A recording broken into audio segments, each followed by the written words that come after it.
Okay. With Ready's. Here we go. Yeah, sounds good. Okay, here we go. It's time for the pregame show. You're both live on Fan Sports Network, getting you ready for kickoff. Well, good evening. Greetings and salutations from the Cliffs. Crimson Cliffs High School 4A playoff football, as it's a rematch of the state championship from last year. Desert Hills won that game.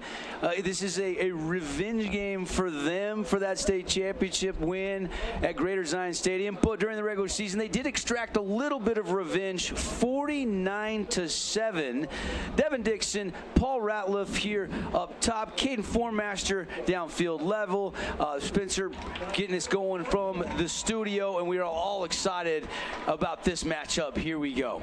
Yeah, this is a huge game, ton of big-time players on both sides of the field, and I just can't wait till they do battle here. We see the Crimson Cliffs helmet filling up with smoke as they're getting ready to rush onto the field, and this is playoff football at its finest, my friend. Yeah, I mean, the theatrics, every school has got their ways to celebrate touchdowns or their way to get their crowd fired up. I'm expecting a little bit of a later arriving crowd. It's a beautiful night for football, but the stands, there is room on the visiting side a little bit, maybe room for 30, 40 people, but pretty good contingent of Thunder fans already on the visiting sideline, and then the home stands are filling up, and there's still a ton of people entering the building as we're less than 15 minutes away from kickoff. And what a matchup this has been since Crimson Cliffs formed the new school, the newest school in Region 9. A lot of those kids in those early years, we're at Desert Hills or Pine View and then moved into the boundaries of Crimson Cliffs. And here we go. Now we see this Crimson Cliffs team who's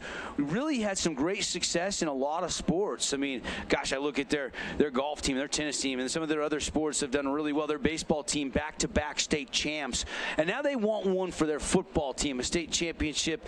And it's got to go through Desert Hills, the defending state champs, if they can reach their ultimate goal. And they want to kind of prove that they can build a little dynasty and show everybody that they're capable of getting it done here tonight. Yeah, absolutely. They're feeling the effects, the sting of last year's loss. I know they got the 49-7 regular season victory over the Thunder, but it would be much, much sweeter for the Crimson Cliffs Mustangs to dethrone the reigning state champions tonight on their home field in front of their home crowd. And Desert Hills is playing spoiler. They want to come in here. They want to be able to top this team, running the football, being physical, using that big offensive line. So this is going to be a grudge match tonight. I just can't wait till we get going. Pregame brought to you by House of Jump. They encourage you to bounce off the walls. House of Jump open this weekend. When you go Monday through Thursday, if you want to take the kids out, you get $10 free arcade with 1 hour purchase of jump time. One of our great local partners. Check them out, thehouseofjump.com, or over there, 415 South Dixie Drive. We're going to get into the Team D Auto keys to the game in just a minute, but we're going to take a quick timeout, 60-second break, and we'll be right back with the keys to the game. And then a little later here in our pregame show, we're going to go downfield level. We'll check in with Caden Formaster in just a minute as well. Glad you're with us tonight. It's the Mustangs and the Thunder coming up next on the Fan Sports Network. Own property and want to rent it? Then you need the right team with 11 years of local experience, a staff of over 25 employees, and a 4.9 Google rating. 60 meaning you want 4 ads income and find quality or 3 ads in a plan. Turnover low to increase your revenue and truly maintain your property. Learn more at redrockpropertymanagement.com. Nets on Fire is the place to hoop in Southern Utah. Elevate your game with group or individual training with elite coaching. Hustle to netsonfire.org to learn more and see why so many rising stars hoop at Nets. Nets on Fire, building champions on and off the court. Nets on Fire is the place to hoop in Southern Utah. Elevate your game with group or individual training with elite coaching. Hustle to netsonfire.org to learn more and see why so many rising stars hoop at Nets. Nets on Fire, building champions on and off the court.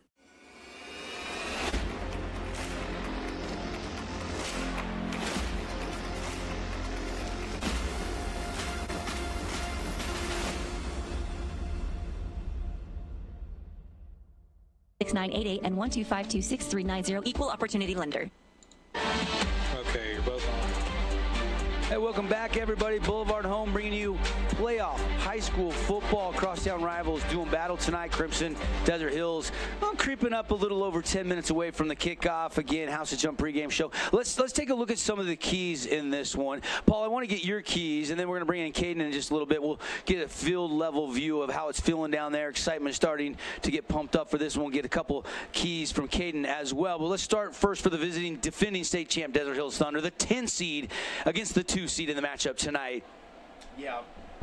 Keys to the game for the Thunder in this one are going to be put pressure in the face of Steel Barb. And Ocean Talfa needs to make waves tonight. 12 sacks on the season. He's not just a pressures guy. He's a home run hitter that gets home frequently. Tonight is the night for him to shine because, as we know, Steel Barb, when he's got a clean pocket, he's going to dice you up. Offensively for the Thunder, Garrett Grondell. Take what's given you in the passing game. A modest 598 yards passing, but his ground game is another dimension for the Thunder when teams are keying on Titan Mason, proven to be able to bust off long runs, as I saw a touchdown where he ran away and hid from the entire Snow Canyon defense. So those are the offensive and defensive keys for the Thunder. Yeah, and look, they might do some design runs for Grondell tonight. I wouldn't surprise me one bit, although they're going to try to get Titan Mason the ball as often as they can.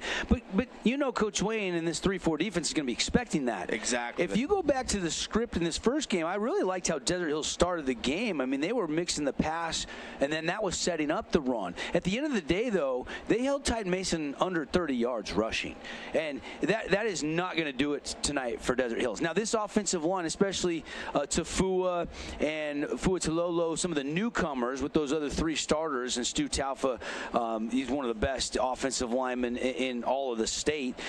They have gotten better since that early season meeting. So I expect Titan Mason to have a better game, but I think you're spot on with the rushing. Garrett Grondell could use his legs to extend plays. You got 10 guys blocking for you if the quarterback's running. Yeah, absolutely. And Grondell, a bigger, taller quarterback, but he's a long strider. He's fast. He can get down the field. So yeah, I'd like to see Grondell, when the pressure's on Mason, when they're stacking the box, when they're blitzing every single play to stop Titan Mason, I think Garrett Grondell is going to be a nice alternative for the Thunder offensively. Keys brought to you by Team D Auto Sales. Great selection, quality, price. Team D, 488 East St. George Boulevard. Or check out their inventory, teamdautosales.com. Let's take a look at the keys on the other side. All right, for Crimson defensively, it's pretty simple. Control Titan Mason. 6 total touchdowns last week, including a play where I saw him elude 6 defenders and score. And control the explosive plays that come with playing this big hulking offensive line led by who you mentioned, Stu Talfa, Caden Hawes, Scott Neeson, and Parker Andrus combined for 33 tackles for loss on the season. They'll need to be prepared to play today against Titan Mason and this big offensive line. All right, keys to the game again, Team D Auto Sales. Let's bring in the 3rd member of our crew, Caden Formaster. And Caden, your thoughts on some of the keys to the game, and how's excitement feeling down there field level right now? Hey guys, yeah, right now down here field level, obviously Crimson Cliffs getting ready, setting up the tunnel. They're ready to rock and roll here. The fans are still filing in. There's a lot more room left in these stands. I expect it'll be full. Of course, the 6 o'clock start tonight sometimes can throw people's timing off just a little bit. Look across the way, Desert Hills, they got the blackout going on over there. They're ready to rock and roll. But talking keys to the game for Crimson Cliffs, yeah, you're right, guys. It's just play their brand of football. They know what they're going to do. They just got to go out there and do it. They're so stacked on all sides of the football. For Desert Hills, they just got to play a perfect game. You never know when mistakes are going to happen for Crimson Cliffs, and Desert Hills just needs to take advantage of those mistakes. Garrett Grondell coming in. They've settled in with him at quarterback. He's looking good, making a good connection with Javian Cummings, which I like that. I think those two are connecting really well. And then, of course, as you mentioned, Titan Mason, man, that kid's a stud. He can run all over the football field. So we're set for a good matchup tonight, a rematch of the state championship last season here in the quarterfinals.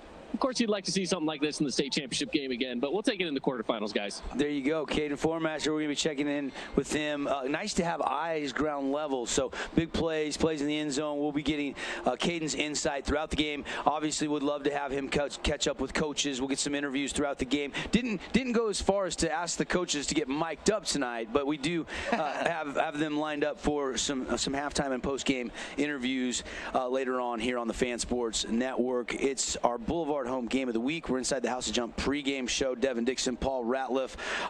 You always have a prediction, Paulie Pearl. That's a guy from each team that I use the word, playmaker or an X factor tonight. Who do you have your eye on for the Thunder and the Mustangs in this one? What we got for the Thunder, it's going to be Cyrus Polu. He's the Swiss Army knife. He does so much in every facet of the game. 6'1", 205-pound missile, makes thundering tackles. He's got 4 interceptions. He's a smooth runner that glides in the return game, and he's a big-time player garnering big-time offers from Arizona, Arizona State, BYU, Utah, among others. And then the pearl for the Crimson Cliffs Mustangs is going to be Caden Hawes, Scott Neeson, and Parker Andrus. Those three, like I said earlier, combined for 33 tackles for loss, double-digit sacks for 2 of them, 2 of the 3. So this is pretty cool stuff, seeing this Crimson defensive line being as dominant as it is. They're the pearl for Crimson. I like that. Take a look at some of the marquee statistics. First, the numbers for Grondell. You mentioned he was not the starter early in the year. It was Bo Wall, but Bo got hurt in that first game of the season against Brighton, and Grondell right out of the gate week 2 got a couple starts, and then they went back to Bo once he was healthy. But then the last 4 weeks, actually I think it's the 5th week that we're seeing Grondell get the start, and Desert Hills is running hot. Yeah. Although Bo Wall did play against Crimson in the earlier matchup, Grondell didn't come in until really like the end of the 4th quarter. I think he got the final drive of the game, or maybe he had 2 drives, but he ended up going 4 for 4 and showing a little life there when they were down big at that point, and the writing was already on the wall. They lose that game 49-7. Yeah, the first matchup was one that the Thunder want to forget, of course. Obviously, the 49-7 final outcome is not something that there's many moral victories you can even take from. But tonight, like Caden said when we went down to him on the sideline, it is playing the perfect game, taking advantage of mistakes by Crimson, who rarely makes them. But Desert Hills is going to need a special teams play, a big interception or fumble, something to get the momentum going their way early. That'd be another key to the game, Team D Auto key to the game for me. Grondell, 60% completion ratio, only 11 yards per completion, but 8 touchdowns, 4 interceptions. You look at the other side of it, and you got to remember this about Grondell. He didn't start all season. You also got to note this about Still Barber. He doesn't have quite the numbers he had at the end of the year last year, because he hasn't played in a lot of 3rd and especially 4th quarters, because they've been up so big in those games. They've went to Strickland, their backup quarterback. So Barber, 194 completions, 2,791 yards, 253 yards a game, 66% completion, 38 touchdowns to 5 interceptions. So he has been dealing it, even though the stats are, but he's still got, this game tonight to get some more statistics, and maybe even 2 more games after that if Crimson's able to win this game tonight. I thought when they lost Jordan Eaton last year, the red zone target, the sure-handed guy to make those touchdown catches for Steele, I thought he would have a little bit of a drop-off, but you're right. If he played the full games, he would have over 50 touchdowns this season. You could bookmark that. Absolutely. All right, there is your House of Jump pregame show.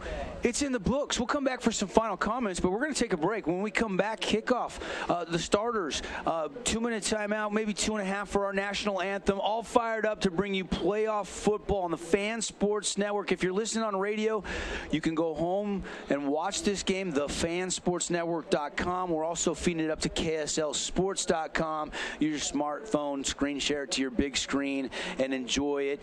There is not many seats over on that Thunder sideline, and it's starting to finally fill in here on the home sideline. It's going to be standing room only tonight, Paulie. Absolutely. The last year's state championship game at Greater Zion, it was standing room only, and I expect the same. They turned people away last year, unfortunately, and we got word that we had like 30,000 people watching our stream live because there was so many people that got turned away and so much interest in that 4A state championship game last year. All right, national anthem, 2-minute timeout. We will be back, and we'll settle in our Boulevard home game of the week. It's the Mustangs hosting the Thunder coming up next. The Fan Sports Network is your home for local sports. Catch The Drive with Devin Dixon from 7 to 9. And From the Bleachers with Caden Formaster and Mark Musgrave from 4 to 6. Plus, Utah Tech and high school sports live on the radio and streaming on thefansportsnetwork.com. Sullivan Homes is a fan favorite for homeowners in southern Utah. Their Just Right features come standard, and you always get quality construction and the Just Right home and commercial building experience. Visit sullivan-homes.com to make your dream home a reality. Nets on Fire is the premier indoor basketball training facility in southern Utah with 4 full-size gyms and group and individual training packages available for every age and skill level. Nets on Fire can elevate your game. Hoop it, Nets! We give you the green light. 4 seasons auto sales. Hook you up with some wheels. Drive on out of here. We give you the green light. Buy here, pay here. You can apply online. Now it's time to ride. Red Ledge's Dermatology and Med Spa, specializing in general and cosmetic dermatology, treating acne, rashes, warts, and more. They even do cancer screenings and offer a free chemical pill with your first appointment. So if you need dermatology, think Red Ledge's Dermatology, located just off Snow Canyon Parkway, St. George. Hey, it's Sheldon Demke. Check out the latest episode of What's on the Menu, a behind-the-scenes tour of local restaurants. We'll see some of their favorite dishes and get an inside look on how these dishes are prepared. Check out this week's episode at stgeorgenews.com and click the shows on the menu tab.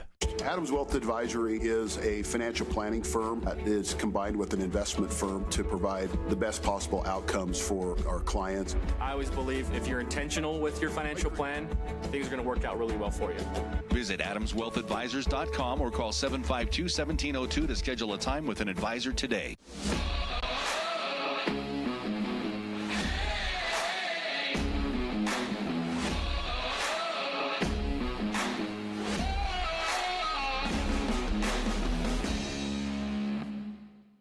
Check out this week's edition of TGIF on stgeorgenews.com. TGIF is your weekend adventure guide to all the fun and exciting things going on in southern Utah this weekend. Find this week's edition at stgeorgenews.com and click the shows on tonight's Boulevard home game of the week. Your Honor. On the Fan Sports Network.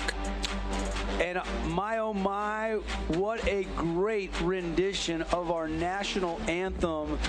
Just absolutely nailed it. I wonder if that's a Crimson Cliffs high school student down there. I wish I had her name, but she was fantastic doing our national anthem. Mustangs, Thunder, here we go. Our officiating crew for tonight. It is Travis Roberts, the referee, linesman Tim Welsh, back judge Trent Levitt, umpires Chad Veeder, and the line judge is Josh Harrington tonight. And a good veteran crew working this big-time playoff game. Yeah, absolutely. Looks like a good crew. We saw the white hat earlier. He's ready to go, as the whole crew, I'm sure, is. And I'm sure they're not going to try and keep those flags in the pocket, let these players play tonight, and let the game decide who wins. Crimson getting Hey, guys. Go ahead, Caden. Hey, I'm down here field level right now.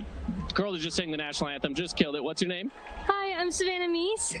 I wanted her to say hi because she just killed it for those at home. We just got to let them know she's amazing. So we just wanted her to hop on and say hi.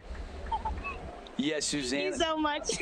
Back to you guys. Caden, that was awesome. Right on cue. I'm glad we got her. She deserves some credit because I got goosebumps. A rousing rendition. Amazing. I got goosebumps, buddy. Here we go. Put 12 minutes on the first quarter clock. Appreciate our pregame sponsors, Finley Subaru, Fabulous Freddy's, Bucks Ace Hardware, House of Jump, and Team D Auto Sales. All of our great sponsors. It's time for kickoff. Kickoff brought to you by Luke Udy, American Family Insurance Agent in St. George. Always standing by to get you a free quote, see how much he can save you on your home, auto, or life insurance as well over there at AmFam. Luke Udy, remember the name when you need insurance.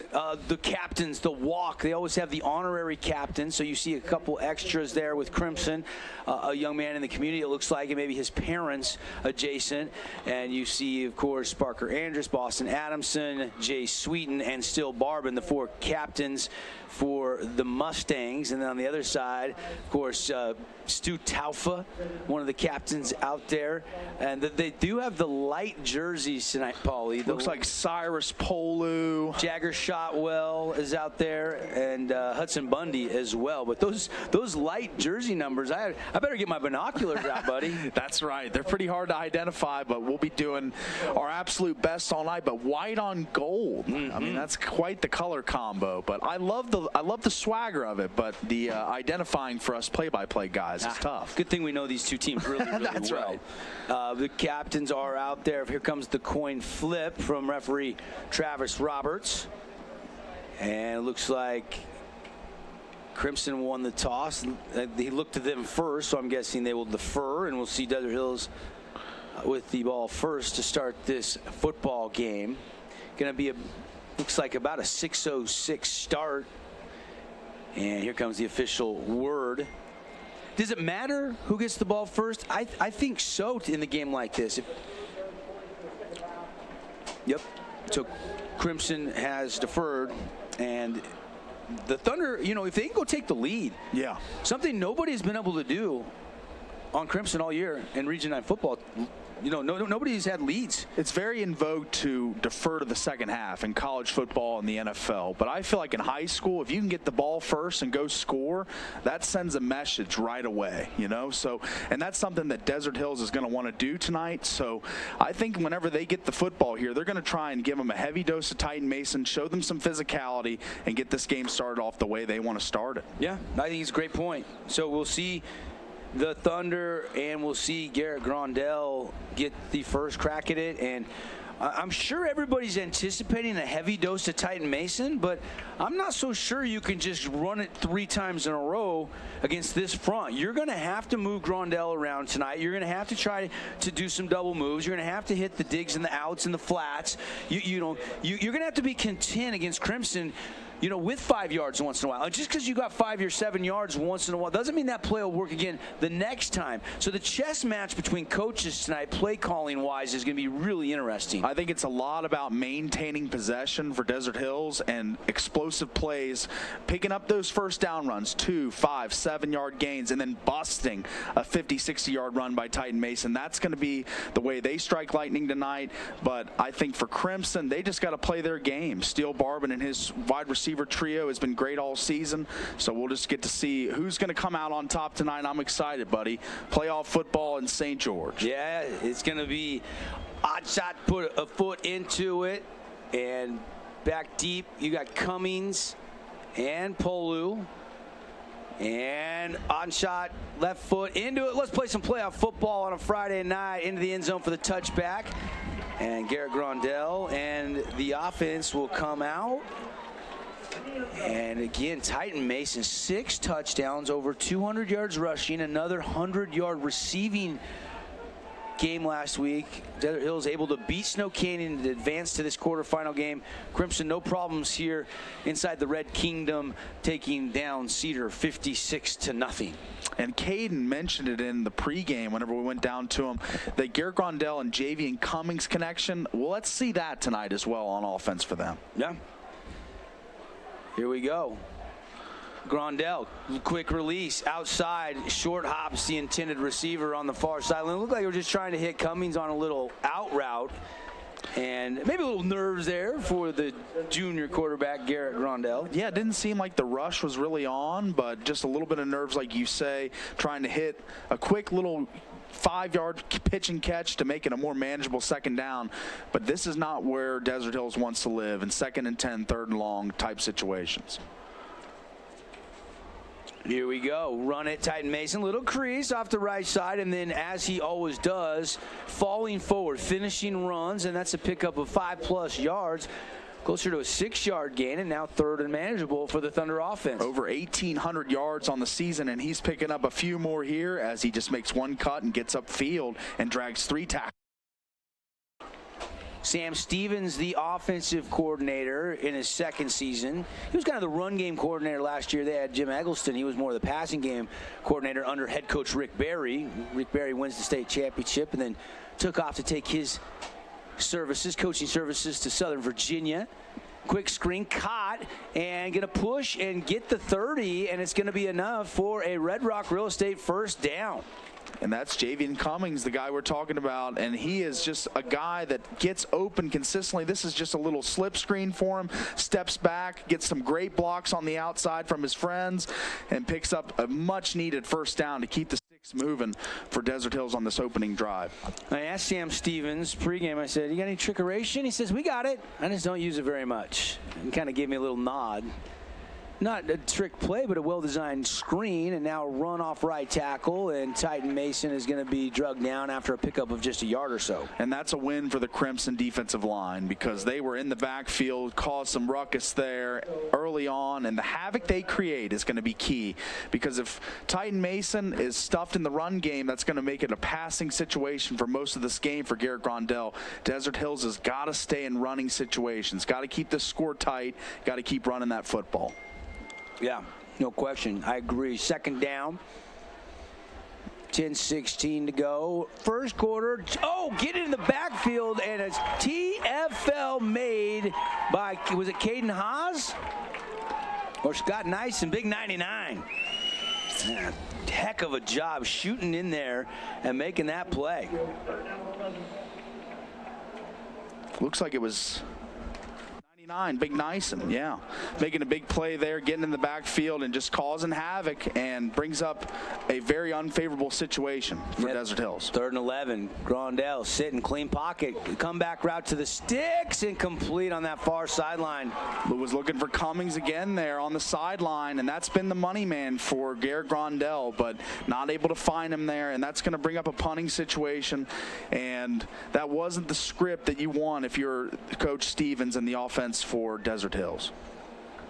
No, you know, got that one first down, looked promising, and then quickly punt unit on here, and we'll get our first look at this Mustang offense. Cyrus Polu is you call them the Swiss Army knife, and that's going to be McCord Christiansen with the fair catch. In pretty good field position. They'll set up shop at about the 33-yard line. No score here on our Wilkinson's House of Lighting scoreboard. And the first touch of the night for Mr. Still Barber. And again, just 5 interceptions and 38 passing touchdowns. Pretty sensational ratio. Absolutely. I mean, like we were talking about, he's got to be a guy that if he played 3rd and 4th quarters all season would be over 50 easily. So 1st and 10 for Barbin. Thunder Show blitz. And Barbin turns and looks. Coach Stokes, who is hand signaling the plays. I was talking to Andy Stokes before the game. He's losing his voice, so he's going to be doing a lot of hand signaling. Taking a shot, one-on-one coverage. Tyler West behind the defense, off his fingertips, incomplete. Nearly a home run hit on the first play from scrimmage. What a way to try and strike up the band early here for Crimson Cliffs. As we see on the Holbrook asphalt replay, Steele Barbin just flings it out there, and Tyler West is just one step too short to make that catch, and that could have been 6 for Crimson Cliffs early. Yeah, you're going to get that man-to-man coverage when you're trying to apply pressure and show them blitz.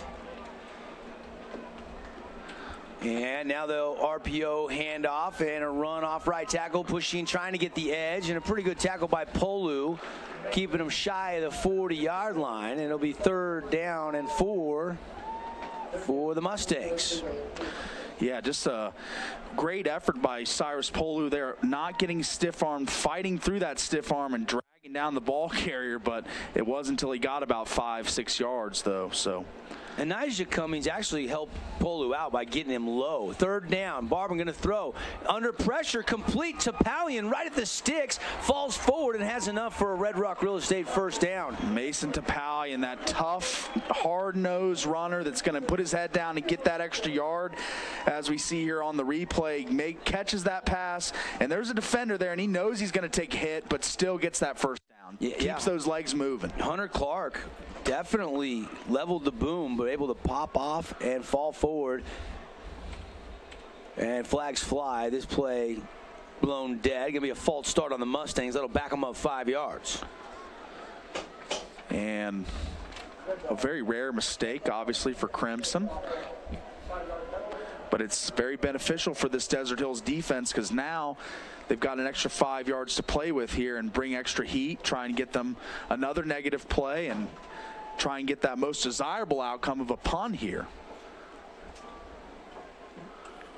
1st and 15, put a man in motion. That's Ty West. And the blitz comes, and Barbin is just absolutely decleated. A dealer collision, big hit. Oh my goodness, somebody missed an assignment on that left side, and that was a free shot all the way right there on Still Barban, but he pops right back up. Looks like he's just fine. Yeah, just unblocked off the edge and nobody there, and that's kind of a misassignment like you say, but Still Barban doesn't take hits like that very often. No. So we'll see how he responds on this next play. He does not. And second down and even longer. So the false start and then the sack. So it is second down and 21 here. Barban taking a shot. He's got a man. It's a Lofapo behind the defense, and Malachi Lofapo to the 10-5. Touchdown Mustangs. That is a touchdown of 67 yards on second and 21. And the Red Kingdom is all fired up as they strike first. And they just struck up the band in a big way. Malachi Olafipo, the young buck, makes a big play here, just gets behind the entire defense, and he's got plenty of speed, and he's just going to strut on into the end zone for the first touchdown of this quarterfinal game. Man, and then they do get a sideline warning, which you can understand. It's the quarterfinals, cross down, and Lofapo. A lot of emotion. Beautiful play. I was talking to Wayne about Malachi, and he's a junior, twin brothers, and obviously got to be pretty proud of the way he's really stepped in and played this year at the wide receiver position. And now we've got a stoppage. I think one of the coaches asking for something, and Travis Roberts, our referee, coming over explaining it. And now we will have the Findlay Subaru extra point. Want extra savings? Go check out the All-Star lineup on the savings side of the freeway at Findlay Subaru. So 7:24 on the clock, and they did get an offsides there, so maybe that's what they were talking about. They wanted to accept that penalty or not. How about that touch pass on that deep ball from Still Barban? Way behind the sticks on a third and 20 to go, and what a play they made there. Can't be understated. Hot shot, extra point is up, and it is good. 7-0. We'll take the full timeout. Be right back. 7-0 Mustangs lead on the Wilkinson scoreboard in the quarterfinals of the 4A State football playoffs. I've got 15 seconds to list all the reasons that you should call Jason Baum at Bay Equity Home Loans. First-time home buyer specialist, down payment assistant loans, investment loans other guys haven't even heard of, reverse mortgages, and so many more to name before I run out of time. This cheesesteak is so freshly grilled, you can still hear it sizzling. I can hear it too. Me too. Actually, it's the Hello? Cheesesteak? grill. Grilled right in front of you. It's a Jersey Mike's thing. First Ace Hardware is conveniently located in St. George on the corner of Bluff Street and St. George Boulevard with 30,000 square feet of lawn and garden, paint, tools, fabrics, sporting goods, and the most complete nut and bolt section in town. First General Store, the Big Ace store on Bluff and on Main in Cedar City.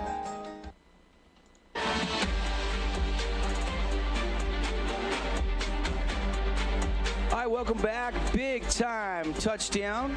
Lofapo, 67-yarder from quarterback Still Barban, 7-0 Mustangs. Caden Formaster, let's go downfield level and get some comments from Caden.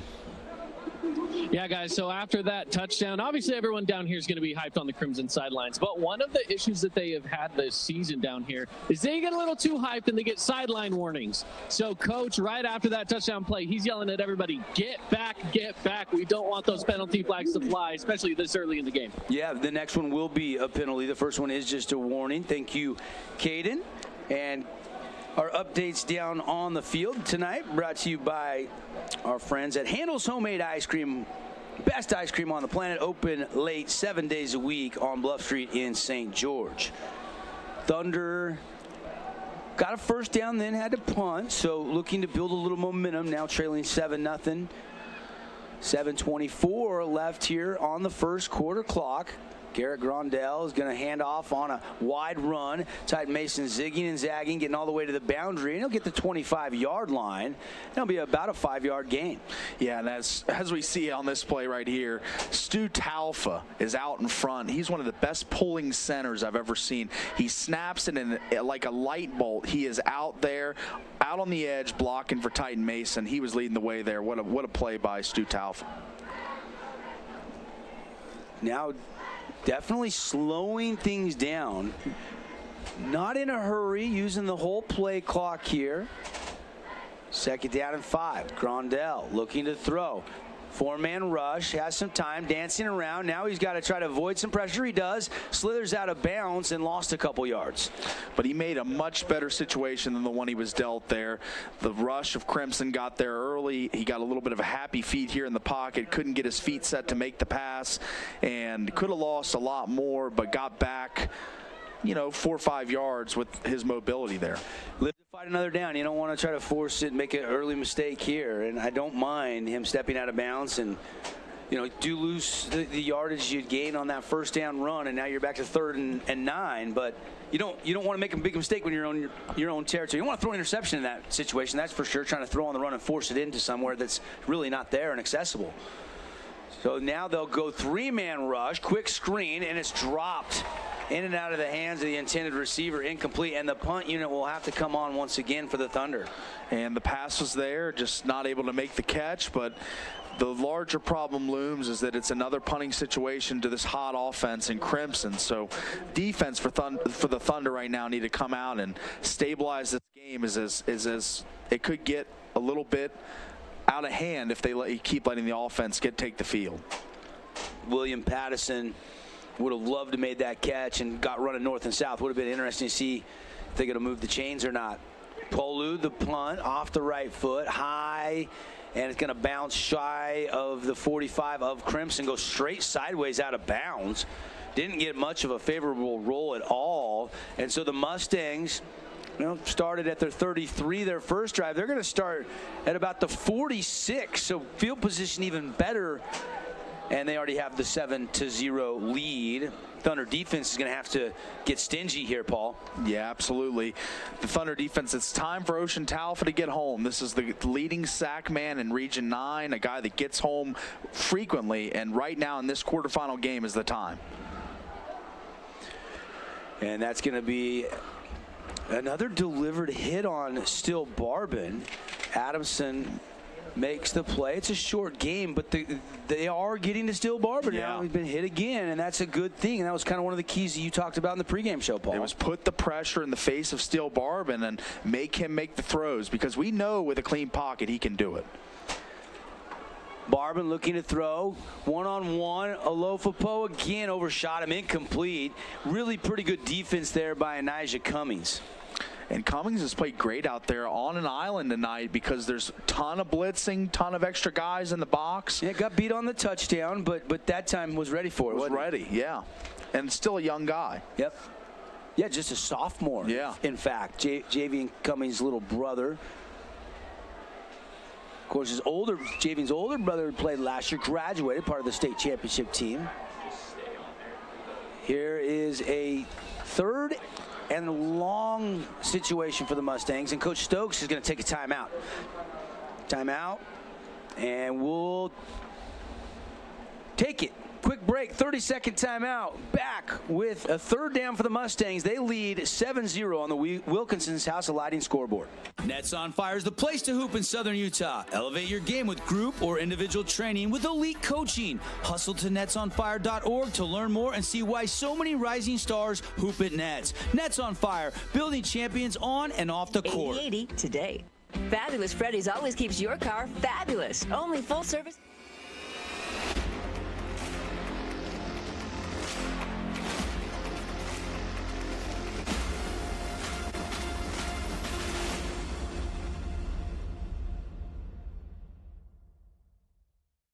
We are Utah's financial outfitter, and we're here. Cliffs High School, it's our Boulevard home game of the week for over 45 years, making your house more like a home. Shop smart, shop at the Boulevard. Devin Dixon, Paul Ratliff up top, Caden Formaster, our sideline reporter tonight. We got Cannon Sechrist, our video producer, Spencer Rodak back in studio at the Fan Sports Network headquarters. Got the whole crew ready to go here in the quarterfinals. Of course, the winner of this game goes to Rice-Eccles Stadium next Friday at 6 o'clock game, 6 p.m. And the loser, the season comes to an end. 3rd and 7. Out of the timeout. Barbin definitely trying to see if he can get the Desert Hills backers to show when they're coming. And now they are rushing an extra guy. Off that left side, Barban sees it, steps up in the pocket. Nobody open yet. Has to deliver a sidearm shot, and he hits Tyler West on the numbers to the 30, to the far side of the 20. It's a foot race to the 10, to the 5. Touchdown, Tyler West. It's a 51-yarder. Barban to West for another score. And Barban took a shot on that play and still completed that pass.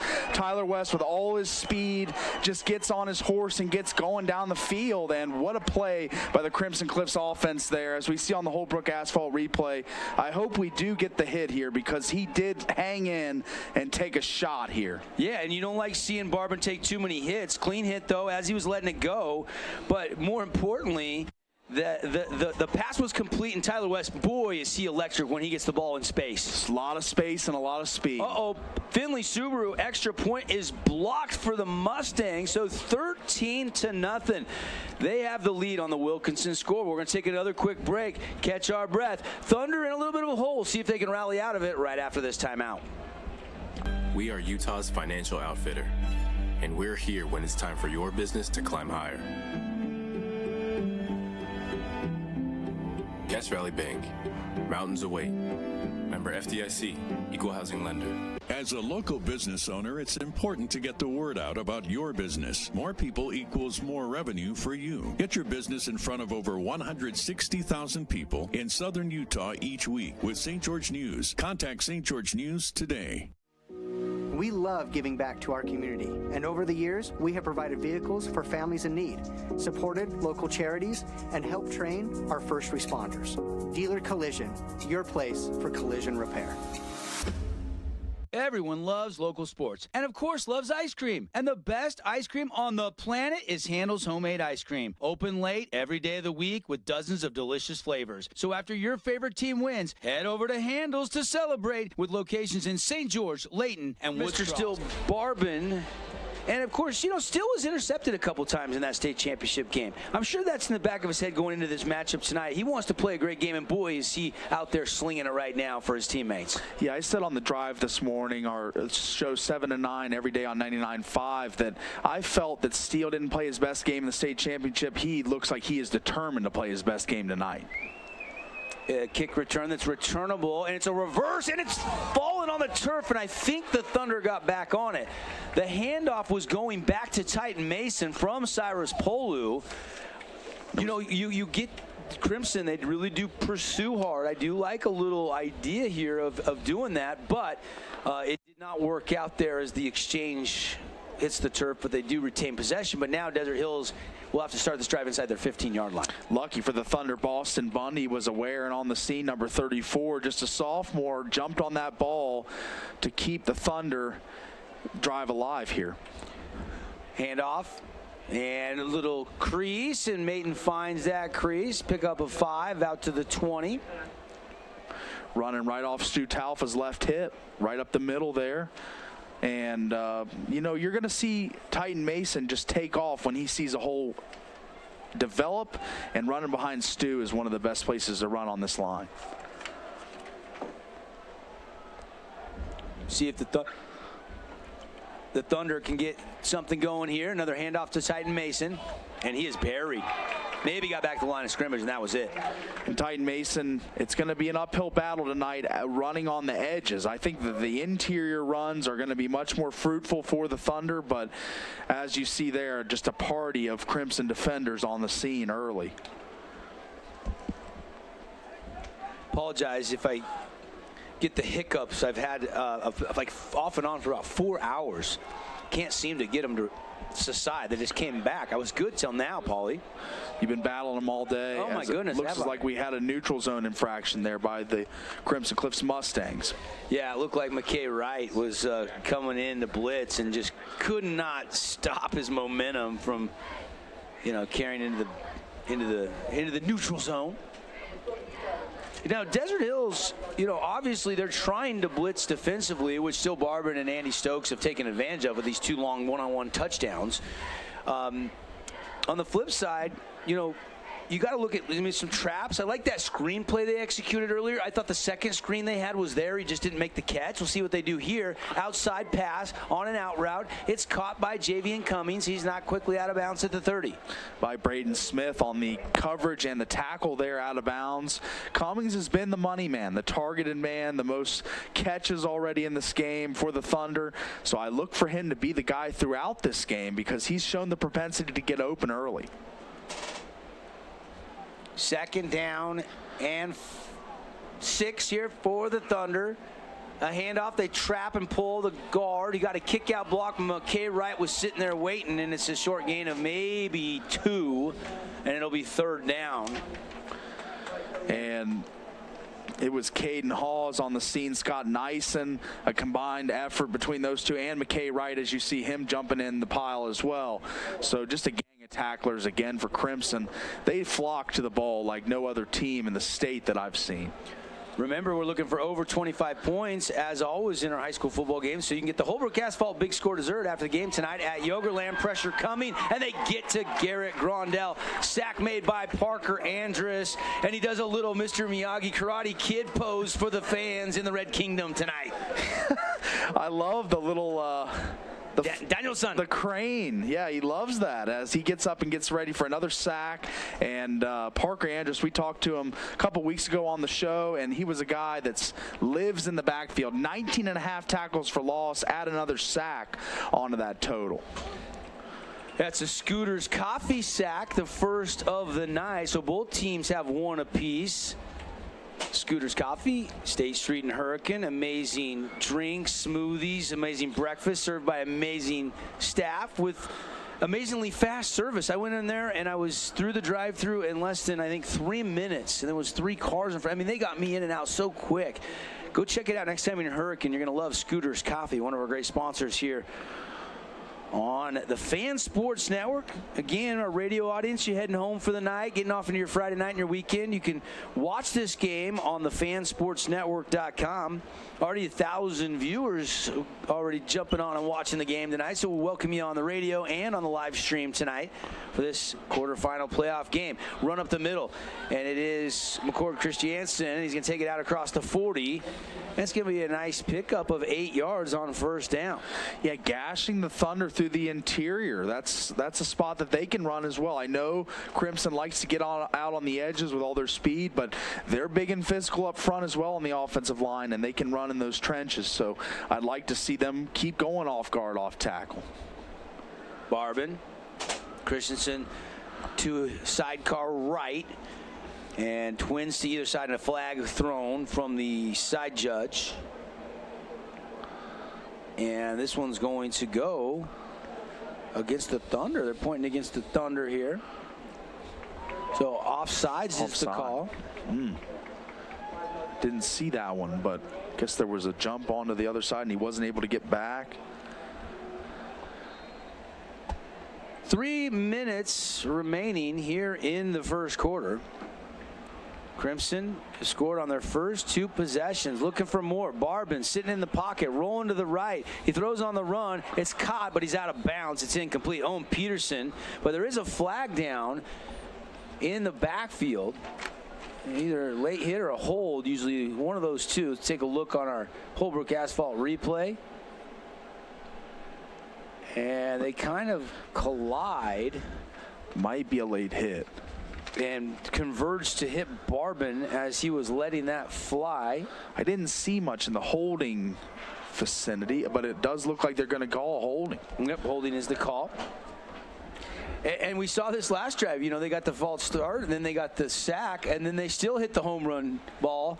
This team is never behind the chains with Still Barbin and his arm strength.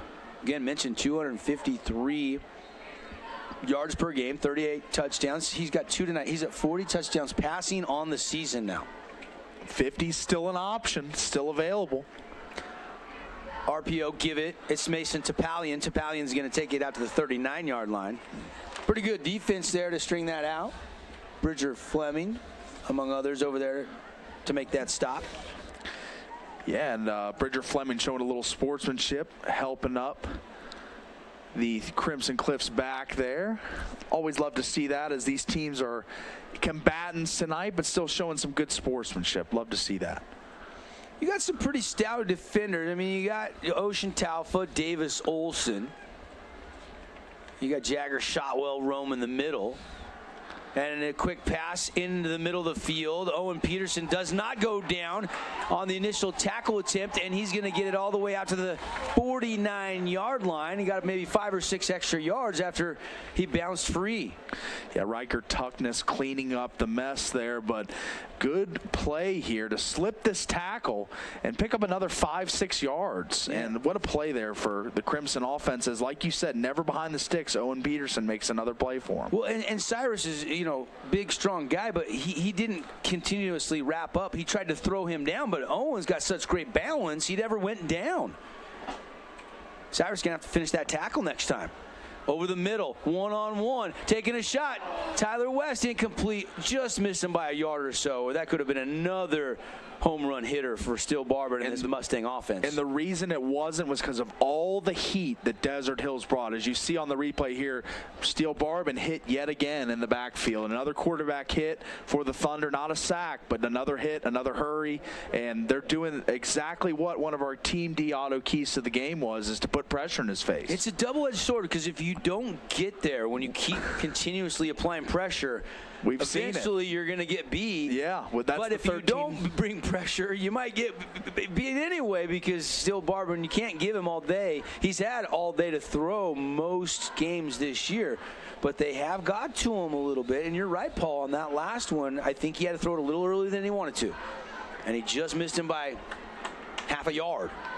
Well, that would have been 6. 4th down, they're going for it. It's a pooch kick, actually, from Barber. Nobody back deep, so it works really well. And they pin the Thunder inside the 10, still rolling down near the 5. And that is an excellent, excellent kick of about 44 yards. The old quick kick right out of the formation. It looks like an offensive set, then just booted away. And what an effective play in the field position battle. As we know, the Thunder are not a huge, explosive, big play offense through the air. They do it more through the running game. So to pin them this deep, that's a big, big, big change of events for the Crimson kicking game. Do have some Nets on Fire score updates. Only Region 9 game going on tonight, but we are tracking some of the other 4A games for you. Nets on Fire, building champions on and off the court. How about this? Green Canyon leading Skyview, the #1 seed, down 12-7 right now, 10 minutes into the second quarter. Or 10 seconds remaining in the second quarter. Scott Nyson is playing like a man possessed tonight. That is another tackle for loss for him, as we see him just invade the backfield, and just the block not held there, and he just gets into the backfield and gets side to side and horizontal, as the defensive line would call it, getting down the line and making the play. And here we go, 2nd down and 9. Out of the gun, Grondell. Quick hitter. Over the middle, seam route complete. And that's going to move the chains. That's a big throw and a big catch in traffic. Took a little bit of a shot, but Austin Wenzel with a sure-handed snag and a Red Rock Real Estate first down. Yeah, the junior tight end, Austin Wenzel, making a big play down the seam, and a guy that's not targeted too often, but makes the plays when called upon, and there's another one that he makes. He did have a couple catches in the first meeting during the regular season. In motion, and it's Grondell. It's going to keep it, and he's going to go wide and finally tucks out of bounds, and he's going to pick up another positive gain of 4 or 5 yards. That was another Team D auto key, is to let Garrett Grondell use his legs. Over 340 yards on the ground this season. A guy that's able to get big plays through the ground, and he makes another one. All right, into the first quarter. All Crimson. Thunder have the ball. See if they can continue to drive with it. 13-0 on the Wilkinson scoreboard. We'll be back after this full timeout. Red Rock Real Estate has over 200 professional realtors in the St. George area that specialize in the local market. Whether you're buying your dream home, looking for an investment property, or want to sell your home for the highest amount, the Red Rock Real Estate team is here to assist you. Get started now by visiting redrockrealestate.com. Did you know that St. George News has a new app?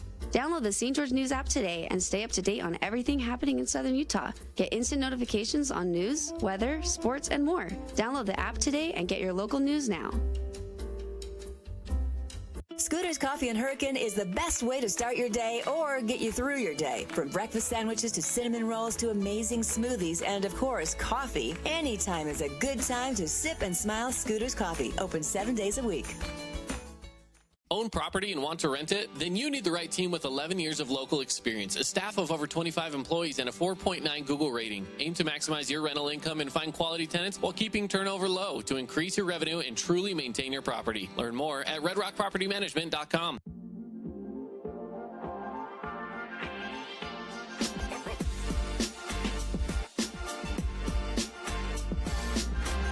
Game of the week, start of quarter number 2. Devin Dixon, Paul Ratliff in the booth with you here tonight. 12 minutes on the second quarter clock. 13-0. Crimson is leading. Titan Mason gets the handoff off left tackle, breaks him. Tackle, breaks another tackle, breaks another tackle, gets a little block, and he's out across the 45 to the 47. And that is a nice run. A 37-yard pickup by Titan Mason. And Snow Canyon saw a huge helping of this last week, breaking 1, 2, 3, 4 tackles, and then finally just runs out of gas, and then finally some hits applied. But what a play by Titan Mason. Correction, 27-yard carry, my mistake. And you'll take it. Red Rock Real Estate first down, though, and the Thunder approaching midfield. And they're going to run Mason again right up the middle, and he's going to push across midfield. He's going to pick up almost 5 yards to the Mustang 48. And Titan Mason is the definition of a workhorse that gets better as the game goes on. He's just starting to get into a little flow of the game, picking up his blocks, seeing the seams, the reads. So I would expect him, he's like a fine wine, just better with age and time. 6 first downs in the first quarter for the Mustangs, 4 first downs. That was the Thunder's 5th to start the quarter, and now they'll blow this play dead. Until that 27-yard run for Mason, they had only had 13 rushing yards in that quarter. So now up to 40 yards rushing in this game. Both teams feeling each other out. Here we go. After that penalty, backing the Thunder up. Momentarily, they were in Mustang territory. And then the penalties, turnovers, something you really have to be careful with. They can't rack those up tonight if the Thunder are going to have a chance late in this game to win it. Already down 13-0. Second down and long. Second down. Throw is complete. Over the middle. Got a little push from a teammate. And they'll give him the 45-yard line. It's going to be shy of a first down, but it'll be 3rd and 2. Yeah, that looks like Austin Wintle once again making yet another play over the middle of the field. It was. As he is a player and a guy who's sure-handed. And Garrett Grondell has been taking a liking to him early in this one. He's just a junior. Austin is a junior. 3rd down. Got Titan Mason switching from the right side of Grondell to the left side. Here come the Mustangs showing blitz. Mason goes empty. Grondell, quarterback draw, bounces outside, got the first down. There you have it. We talked about that early in our pregame show. How will they use his feet? And they do when they need to move the sticks right there. When so many people are keying on one player, as you see, all eyes are on Titan Mason here, and he's a decoy. And Garrett Grondell goes around the edge, gets that first down, and keeps this most promising drive for the Thunder of this half going. 9:34 on the second quarter clock. 13-0, the lead for the Mustangs. The defense on the field, swing pass. Now it's a bubble screen. It's incomplete. Looked like he changed his mind, wanted to go Mason at first, and then wanted to go to a receiver who actually was starting to block, it appeared. Yeah, it looked like the screen for Mason was snuffed out here by the Crimson defense as he was setting up outside behind the line. It would have been a lateral backwards, but there was plenty of guys on the scene early for Crimson. Yeah, and you know, Marcus Anderson, the senior wide receiver, it might have been a double option, though. I really, truly believe that was an option Grondell could have. I just think he misfired and airmailed it. And now another flag flies from the far side judge on the Thunder sideline. And it looks like somebody flinched in the trenches again. And that's just something the Thunder need to avoid at all costs to keep the drive going here in Crimson territory for the first time all game. Down 13-0, definitely don't want to squander this opportunity. So 2nd and 15, this is a huge play in this early on in this game. 3-4 defense. So well disciplined. See if Grondell can find a crease. The pocket collapse. He's going to run. Stiff arm and fighting and clawing his way down inside the 40. They're going to pick up 6, maybe 7. We'll see where they mark him, but a pretty good scramble by Garrett Grondell. And just a broken play here where the rush is on, breathing down his neck, and he just makes a play, you know, as there's the rush. Scott Nyson again trying to get in on the act, but he breaks off a couple tackles too. Toughness and grit in this game. I love Rowan Williams, though. Just had a sleeve and ended up making a tackle. That shows you the strength of Rowan. 3rd down. Looking to throw, lets it fly, intercepted, guess who? Jay Sweeten breaks the tackle, cuts back at midfield. Bundy will take him down at the 45, and when it looked like Desert Hills was starting to get some momentum, a pick by the team leader in interceptions, his 7th of the season. Jace Sweeten, ball hawk. The two terms are synonymous as he makes yet another play for his team in the defensive backfield, as this was one of his easier ones, as he was just sitting in the zone waiting for this ball, double covered receiver, and he's just able to be opportunistic and get his hands on yet another one. Jay Sweeten with the Oski, as I like to say.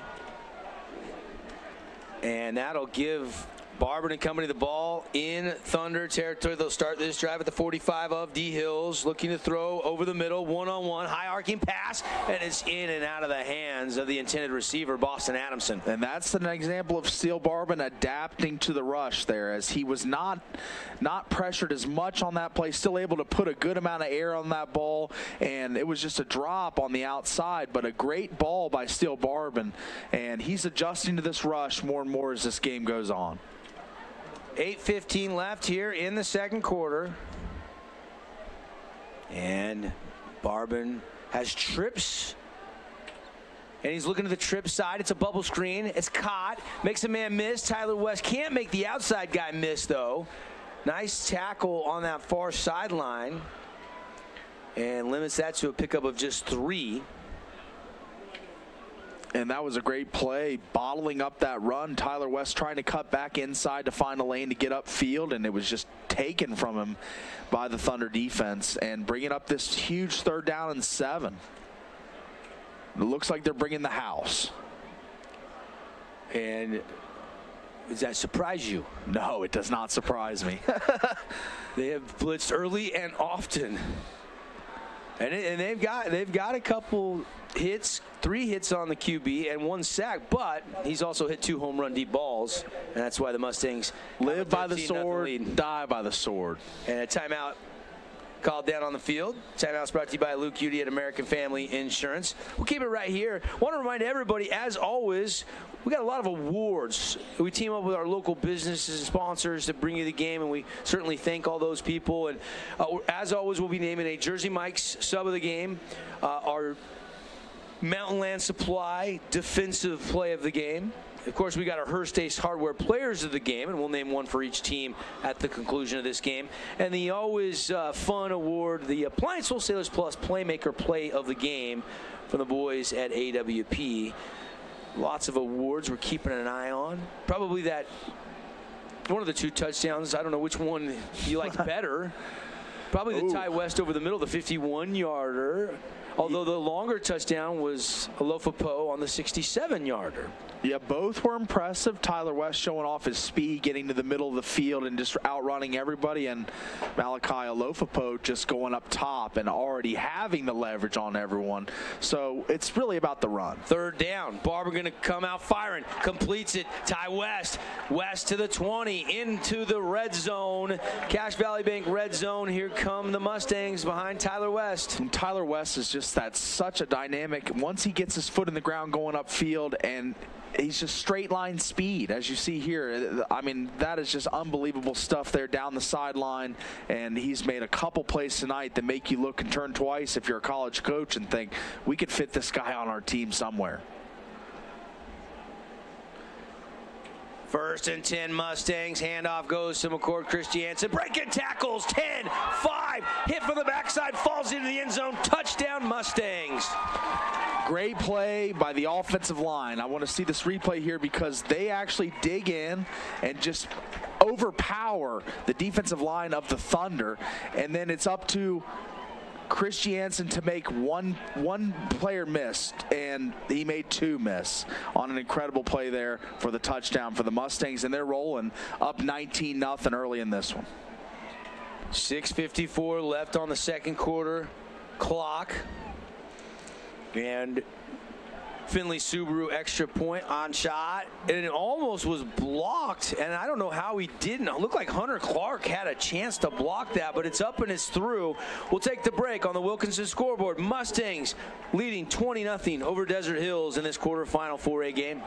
Relatives coming to visit, not enough room, or maybe you're looking to host a family reunion and need a house with a pool? Well, Red Rock Vacation Rentals has got you covered. From 2-bedroom condos to 10-bedroom luxury homes, they truly have something for everyone. Plan your perfect getaway or staycation. Visit St. George, Utah, vacationrentals.com. The Fan Sports Network is your home for local sports. Catch The Drive with Devin Dixon from 7 to 9, and From the Bleachers with Caden Formaster and Mark Musgrave from 4 to 6.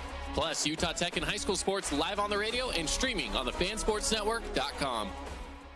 Sullivan Homes is a fan favorite for homeowners in southern Utah. Their Just Right features come standard, and you always get quality construction and the Just Right home and commercial building experience. Visit sullivan-homes.com to make your dream home a reality. Sullivan Homes is a fan favorite for homeowners in southern Utah. Hey, welcome back, everybody. Devin Dixon, Paul Ratliff. Let's go to the third member of our crew down on the sideline, Caden Formaster. Caden. Hey guys, so yeah, down here on the sideline, I was right there at the end of that Ty West reception, and I got to say, he got up pretty gingerly. It was definitely favoring that left ankle, but knowing him, I'm sure he'll be back out there and around, but just something that I noticed down here on the sideline. All right, thank you, Caden. Yeah, we'll keep an eye on that. Definitely don't want Ty West to get hurt, because he is explosive. He needs both those wheels working, doesn't he? Absolutely. Needs them running at full optimal capacity, and they were this whole game so far, and especially that last drive. But for the Thunder here offensively, they've got to start offering some different looks, maybe more pulling the football from Garrett Grondell. We've seen some success with that. His long strides, he's got some speed. He can affect the defense, and they're clearly keying on Titan Mason. That's pretty apparent early on. Yeah, and I think you just saw why you can't blitz every play, because they'll beat you with the run and they get that touchdown right up the middle. Now, broken tackle, kind of the reason there. I think 2 broken tackles. 2, yeah. For the Thunder. They got to wrap up, and one at the linebacker level and one in the secondary. Yep. So you would expect one of those plays to be made if you're the Thunder defense, but they move on and move forward, and now they're trying to get back in this game however they can, and that's going to come from explosive plays as we're getting late in the first half. Short run by Mason. Now a throw outside, quick out route, and that's caught by Pattison. Good to see him make that catch after that screen earlier he couldn't handle, and that was a sure-handed catch, and it'll be 3rd and short. Just a good outside the numbers pass from Garrett Grondell, just trying to get comfortable, as this is going to be a game where he's going to have to throw a little more, and he's starting to get into the groove here with Cummings and now who are you thinking of? Titan Mason? No, just caught that ball. Oh, gotcha. Pattinson. William Pattison. Quick throw again, and another catch right near the sticks, and that is William Pattison, and that's enough for a Red Rock Real Estate first down. It's 6 and 7. It's Pattison and Cummings, as they're both catching footballs on the outside the numbers for Garrett Grondell, as he finds them again, just sitting down in the zone, being able to get an edge on his defender and stop on that route, get the hands ready, and the ball is coming from Grondell for the first down. And looking outside, running it is Mason, looking for a cutback hit from the backside and tackled near the 40. Tackle made by Parker Andrus. Stu Talfa out front again, trying to lead the way for Mason there, but they strung that play out beautifully along the edge. Not a lot of space for Mason to cut up field and make his move to go north-south, as great defensive, just smothering effort from the Crimson Cliffs Mustangs. Thunder, again, going at a pretty consistent pace, not too fast. And a quick throw on the outside. That's caught. That's Javian Cummings. And he'll catch it just shy of midfield, knocked out of bounds, or he tucks out of bounds at the 49. But that's going to move the sticks again for the Thunder as the passing game starting to take effect. A little a la the West Coast offense, these short out routes, crossing routes, things to the outside, the numbers, and it's been working for Garrett Grondell as he's getting into a little bit of a rhythm here. And the run setting up the pass, you mentioned that earlier, as Titan Mason running so many plays early on in this game, and now Grondell throwing it. Grondell looking left, has to roll, steps up, he's got a little room, gonna run. Cross midfield, gets out of bounds at the 45 of the Mustangs, and again, like the patience, you can see the decision making and the processing has improved for Garrett Grondell. As he sees nothing open downfield, as Crimson blankets all the receivers for Grondell, but he's still able to create a positive play as he's just racing to the sideline with Bryson Phillips of Crimson Cliffs, and he just beats him to the edge for about a 5-yard gain, and that's the mobility he has. 4:52 to go. They'll run it right up the middle. Good push by the O-line of the Thunder. Titan Mason. And he is going to fall forward all the way down to the, where are they going to spot that, Paulie? Looks like just short of the first down. Yeah. Stu Talfa, as we see on the replay here. You might have gotten confused with all the all defensive linemen being pancaked there, as Stu Talfa starting to play with some anger for the Thunder, and that's a good thing. Grondell, RPO, keeper. He's going to bounce outside, then cut back, first down to the 36-yard line. Another good run by the quarterback of the Thunder. And that RPO action is starting to take effect here with this big hulking offensive line. Garrett Grondell, Titan Mason, both available and effective running threats. And we're starting to see the RPO take place here for the Thunder late in this first half, and it could be something they fall back on here going forward into the second. Thunder trying to get some points, rolling out, and Mason making a man miss, falling forward down near the 30. Excuse me, Wenzel with that play, Austin Wenzel. Just the junior tight end showing his hands once again, as that was a hands catch and then a cut up field, and makes a really sure tackler and Bryson Phillips just not look good on that play. But Wenzel just showing that he is a valuable commodity at the tight end position for the Thunder. Thunder again looking over. Sam Stevens, the offensive coordinator, signaling in the play. And they're going to throw near side. Catch made to the 25-yard line, knocked out of bounds. And the Thunder, you know, they've had a drive. That last drive stalled out on the interception. This one, another good-looking drive. There's Javian Cummings, another outside the numbers out route by Grondell. Point accurate with these throws up to this point on this drive. Braden Smith credited for the tackle, knocking him out of bounds. Grondell and Mason, you can see in the backfield looking over to the Thunder coaching staff. They have the play called in. Now they look back over, using all that play clock. Now remember, Crimson won the toss to first, so they'll get the ball first in the second half. Desert Hills kind of looking like they want to try to take as much time on this, get a touchdown, and not leave Steel Barberton too much time and try to cut it to a 2-possession lead at the break. That's what it appears right now at the pace. Because it shows that Desert Hills is going to go to this plan where they're going to bring a lot of people at Steel Barberton, and that does yield big plays for Crimson, so they got to play the time game here. They rush 4. Up the middle, Grondell makes a man miss. Down to the 15-yard line, Garrett Grondell with his feet again. And a flag it flies. Looks like a late hit as well, so that's going to bring the Thunder inside the 5. And incredible effort here by Garrett Grondell as we just see him straight quarterback draw all the way. And he's going to make one man miss in the open field and generate another 6-7 yards. And that is not a cut you see from a quarterback that tall very often. Yeah, he made McKay Wright come up empty, didn't he? He did indeed. And that doesn't happen very often. No. Thunder into the Cache Valley Bank red zone. Mountains await your financial outfitter. Appreciate Cache Valley Bank. Go open up a checking or savings account today. And it is Williams that gets tagged with the late hit.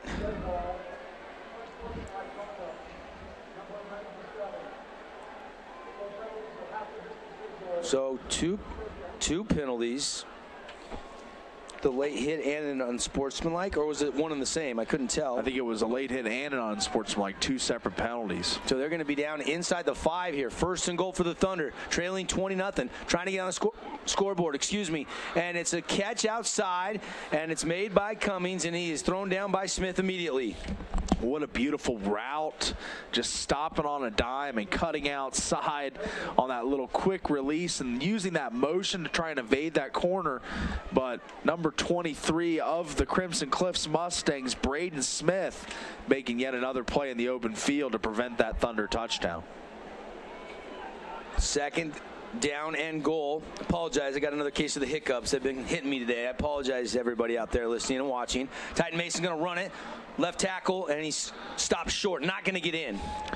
That's going to bring up a 3rd down and goal here situation for the Thunder, and they just got to go to their bread and butter. I know that play to Titan Mason didn't yield a touchdown, but they just need to go right back to it. It looks like they're in the jumbo formation, got all their big bodies in. And they will run behind Davis Olson and Bridger Fleming, but they will not get it. Titan Mason is stopped, and it'll be 4th. And this still works out for the Thunder if they get a touchdown here on 4th down. I don't think you can kick a field goal here, but you've used a lot of the clock, and you're not going to give Crimson the ball back with much time, but you've got to get in here on 4th down if you're the Thunder. Jay Sweeten, Rowan Williams were the 2 that I think made that tackle. Kind of both got there at the same time.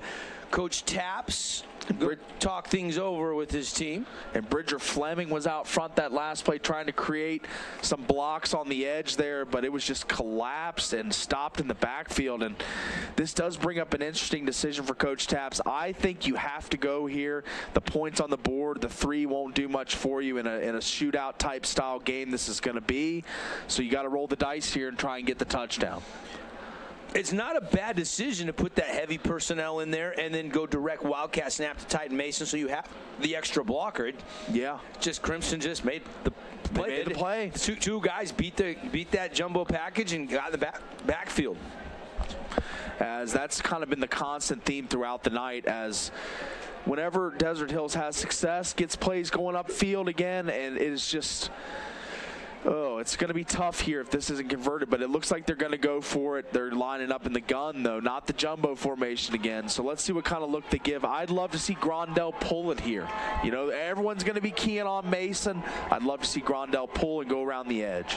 Garrett Grondell in the backfield. They're going to take another timeout. Or it appears they're going to take another timeout. Yeah, Sam Stevens, the offensive coordinator, out on the field. So the Thunder burn another one. So they saw the alignment. And this is the chess match that I was talking about before the game. And this is really a must-have for the Thunder, right? You're down 20-0. You need to punch this in. Whatever your best play is from the 3-yard line, you got to go to it here.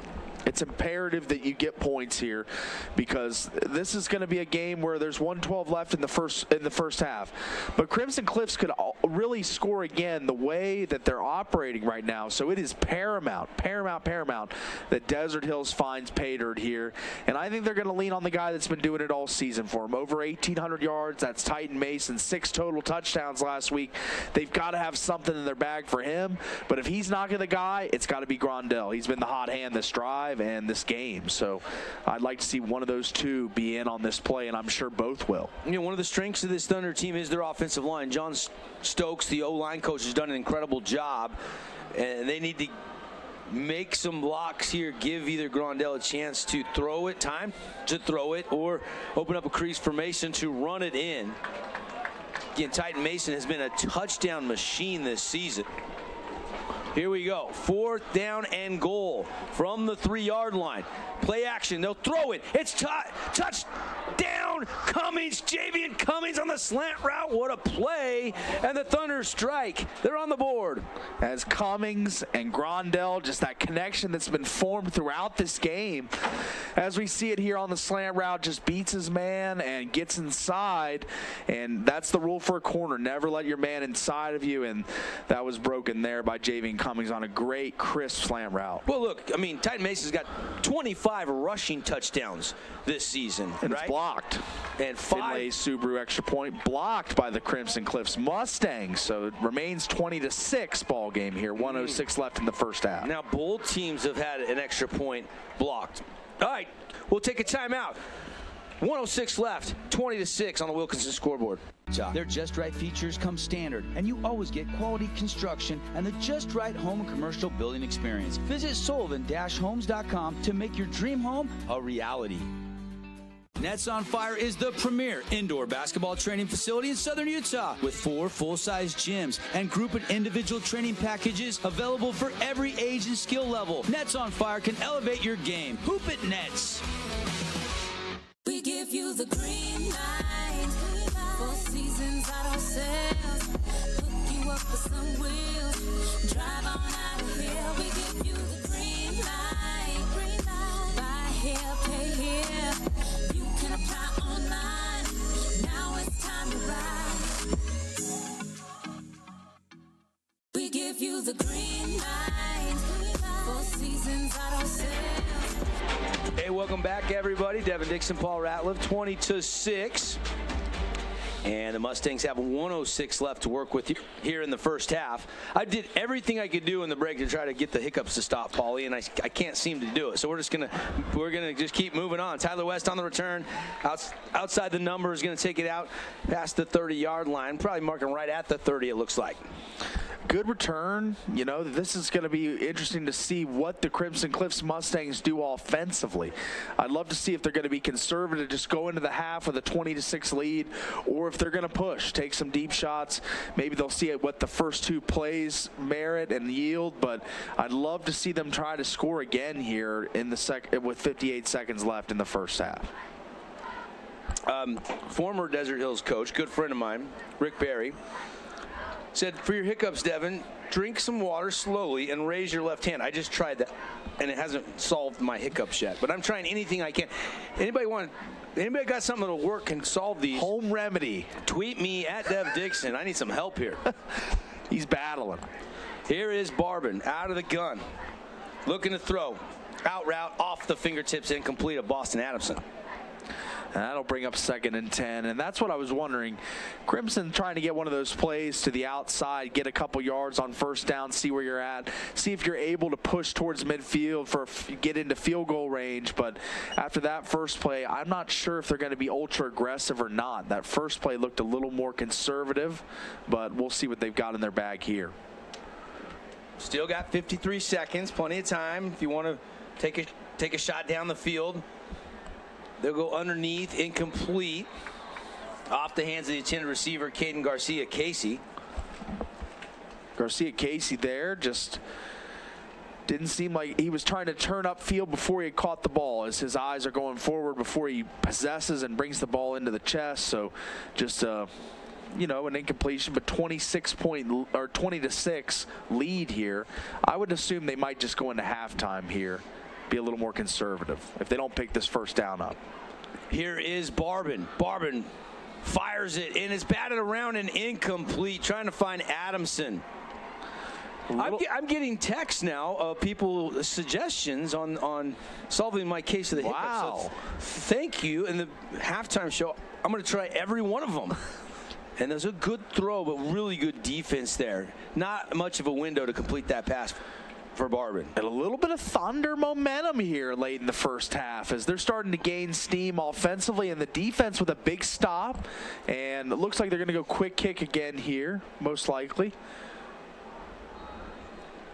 Yeah. Well, no, they're just going to change out and take a timeout and maybe put the punt unit out there. We'll see. So timeout. Coming up, we'll have the Rally Stop halftime show. We'll check in on all the other 4A quarterfinal playoff games. Maybe even peek in on that 6A slate of games. I know Lone Peak and Corner Canyon was a big one tonight in the 6A quarterfinals.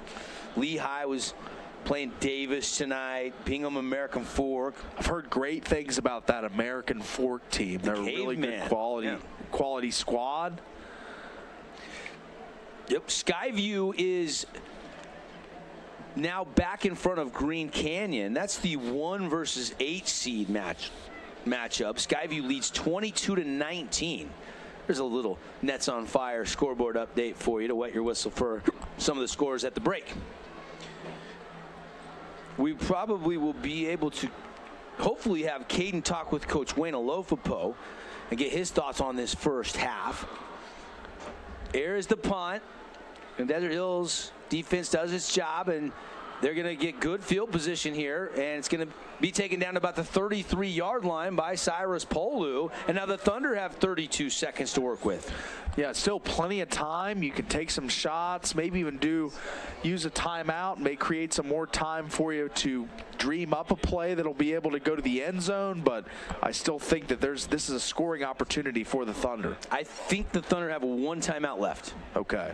1 timeout. Remember, they burnt those 2 trying to figure out what to do on the goal line. That's right. So they're down to 1, but you can at least go over the middle and stop the clock once.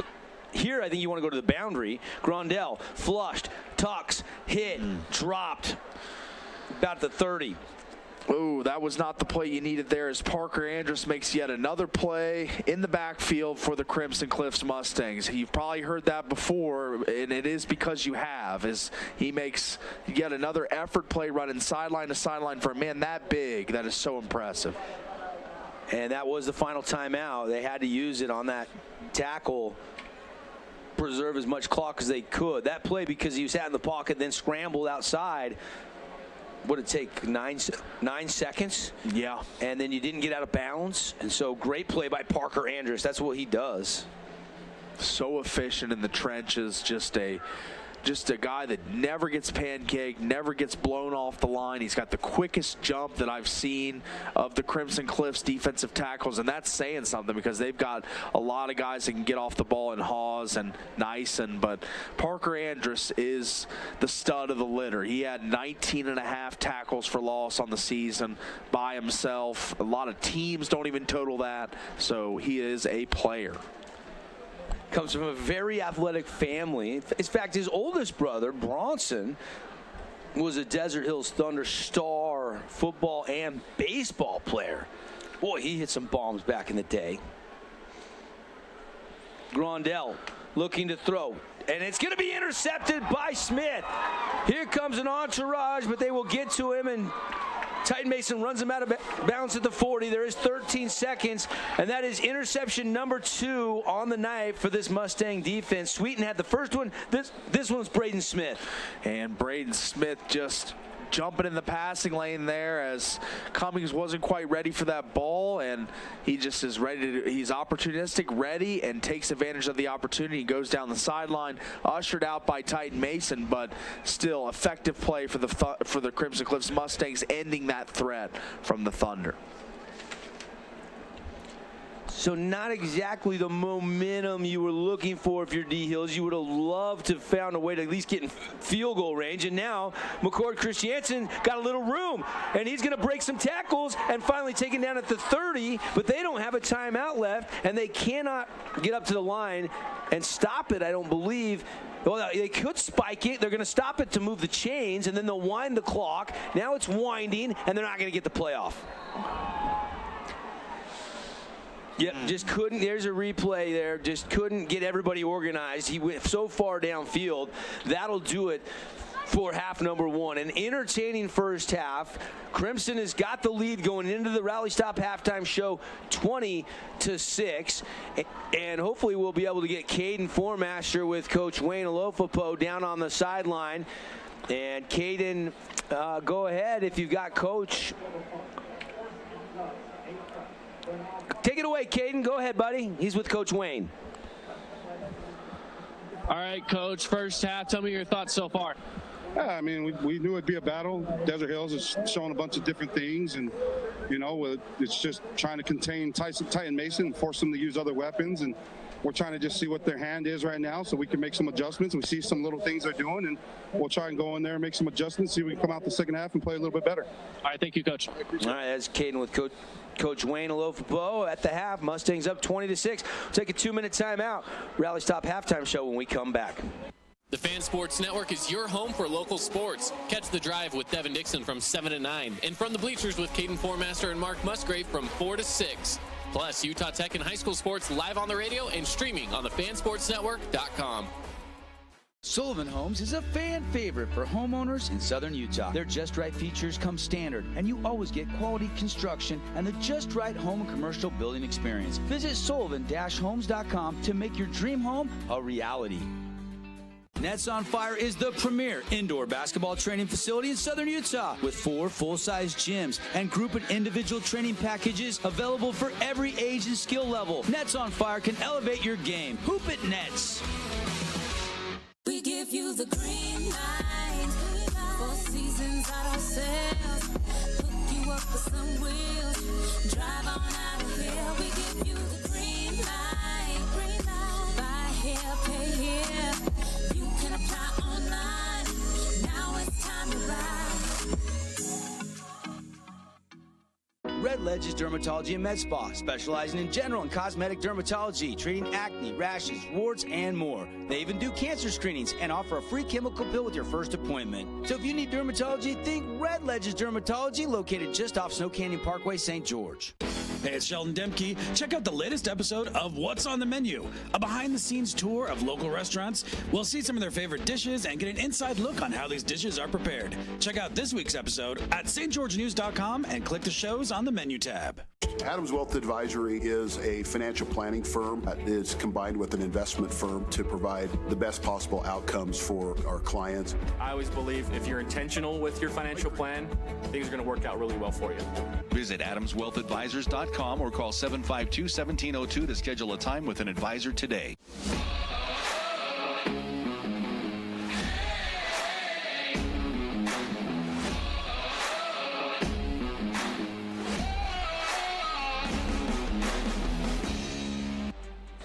Halftime presented by Rally Stop. Devin Dixon, Paul Ratliff here on the Fan Sports Network. Entertaining first half, 20-6. And before we get to the highlights, dive into some of the statistics. Paul, just your overall thoughts on that first half of action between these two crosstown rivals. Yeah, it's been the story of big plays for one side and a progression down the field by the other. We saw Garrett Grondell get in a rhythm there, throwing outside the numbers, running the football in the RPO action.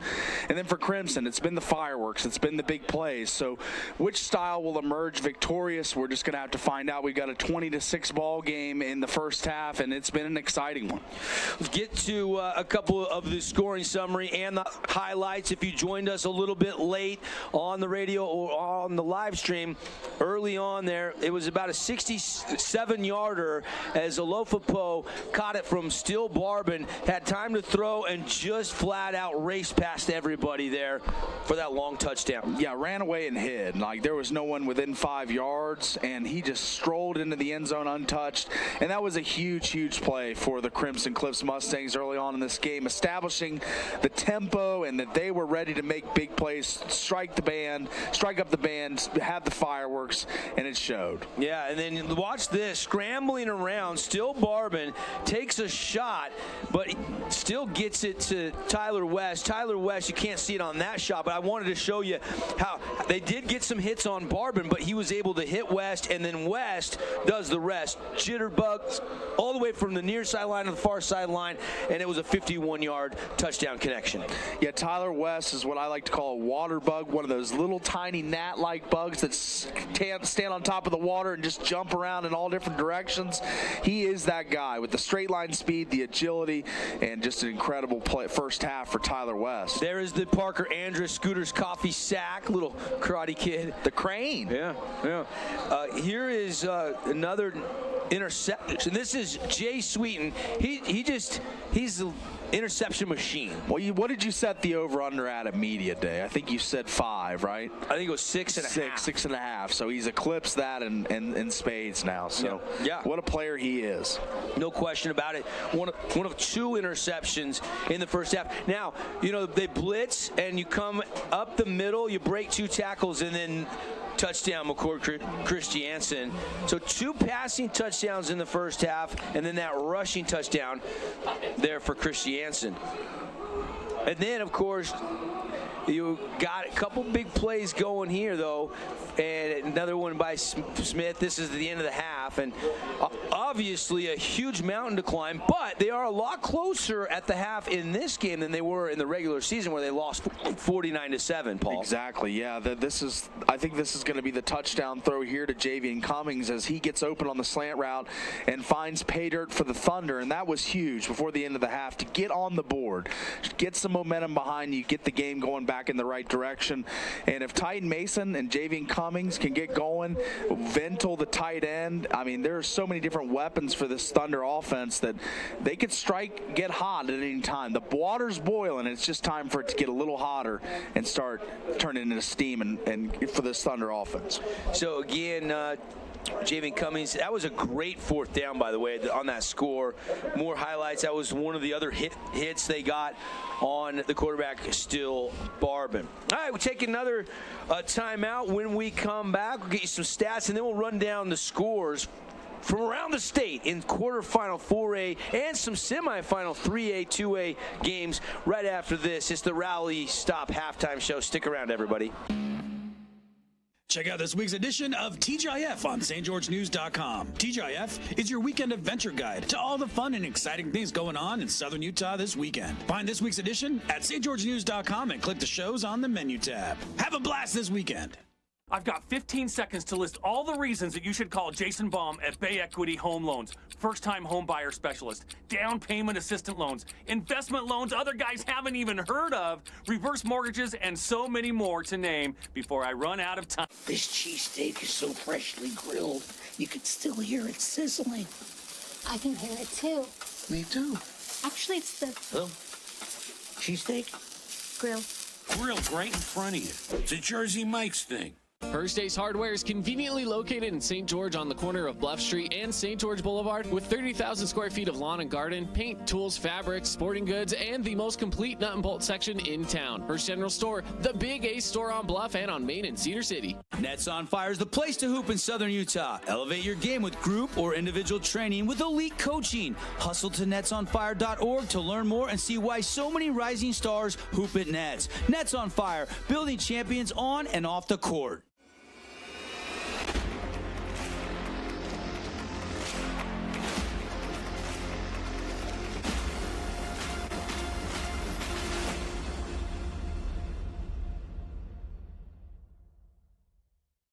We are Utah's financial outfitter, and we're here when it's time for your business to climb higher. Cache Valley Bank, mountains await. Member FDIC, equal housing lender. As a local business owner, it's important to get the word out about your business. More people equals more revenue for you. Get your business in front of over 160,000 people in Southern Utah each week with St. George News. Contact St. George News to purchase today. of an hour. So hurry on over to our house, the House of Jump.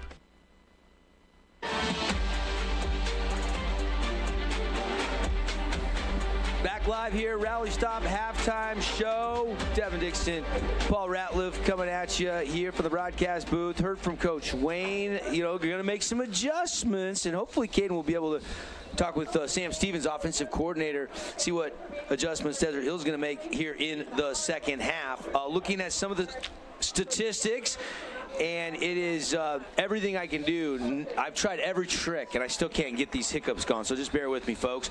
20-6 our score. You look at the rushing, just 64 yards on the ground for the Mustangs.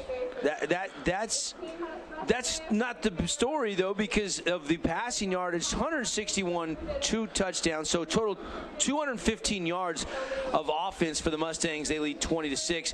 22 carries, 99 rushing yards between Titan Mason and Garrett Grondell, though. Yeah, that RPO action has been very beneficial to the Thunder, and I expect them to lean on it heavily in the second half. And then mix in those outside the numbers, out routes, slants, all that little stuff that Garrett Grondell is comfortable throwing, and they've got a puncher's chance in this football game, I would say. You know, you look at some of the key statistics, 10.2 yards per play for Crimson. Of course, a couple of those big hitters. 4.0 per play for the Thunder. The 2 turnovers, the interceptions, obviously, that doesn't help your cause. But Desert Hills is actually 7 out of 10 on third down in the first half. It's a pretty good stat, 70% on third down. Yeah. Now, 2 of 5. Not great for Crimson, but they haven't had a third downs, just 5 compared to double that. And we've been seeing that Desert Hills is bringing the heat throughout the first half, and I expect them to continue to live by the sword, die by the sword in that rush, because with a clean pocket, we know what Steel Barbing can do, and the Desert Hills coaching staff has identified that. They know that too. They're bringing the heat all night, and it's proven to be somewhat effective, holding this team to just 20 points in the first half, you know? Yeah, and on the flip side, I mean, Titan Mason, 15 carries, 57 yards. That's way more than he had in the first game of the season.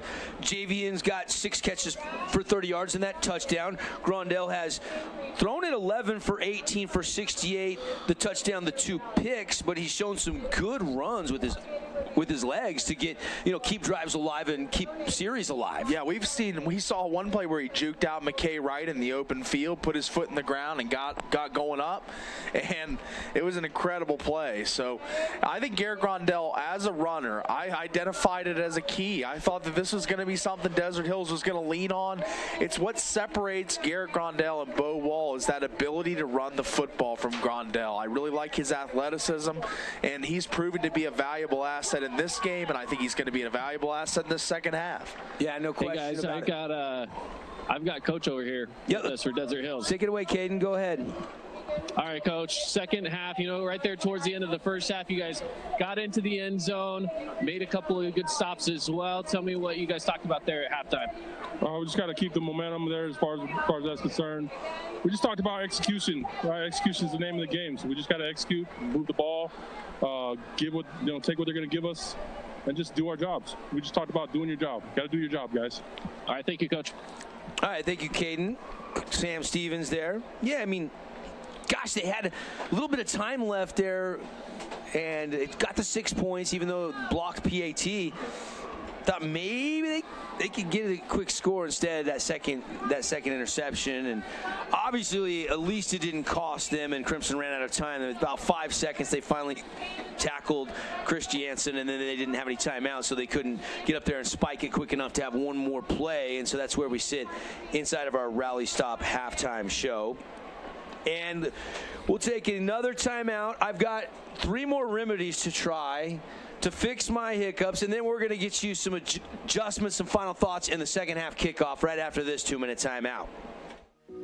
We love giving back to our community, and over the years, we have provided vehicles for families in need, supported local charities, and helped train our first responders. Dealer Collision, your place for collision repair.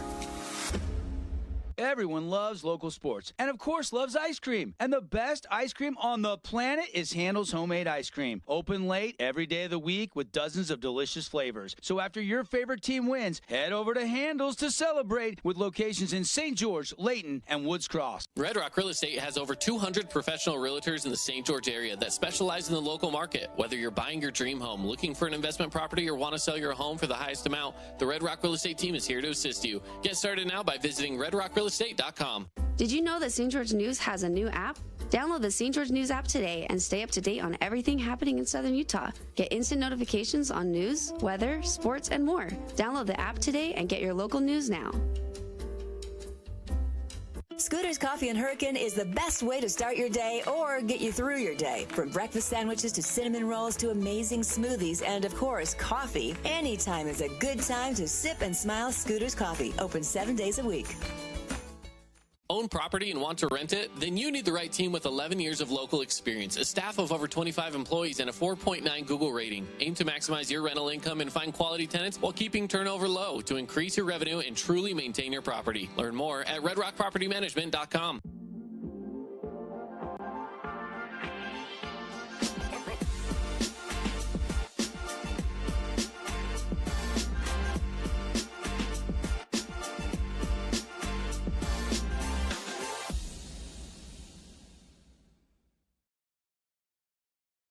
Relatives coming to visit, not enough room, or maybe you're looking to host a family reunion and need a house with a pool. Well, Red Rock Vacation Rentals has got you covered. From 2-bedroom condos to 10-bedroom luxury homes, they truly have something for everyone. Plan your perfect getaway or staycation. Visit St. George, Utah, vacationrentals.com. Rally Stop halftime show here in a quarterfinal 4A playoff game. Crimson has the 20-6 lead. Both teams getting ready for the second half. And shout out to Coach Pace because he had Paul pull my tongue hard as he could. It hurt, and it seems to have subsided my hiccups for the time being. But they've been coming off and on all day. They rear their ugly head at random times as you've been fighting them all day. I've tried to hold breath, to drink water slow. I mean, I have tried it all, and I think I'm good now. Thank you for everybody staying patient with me through those hiccups there.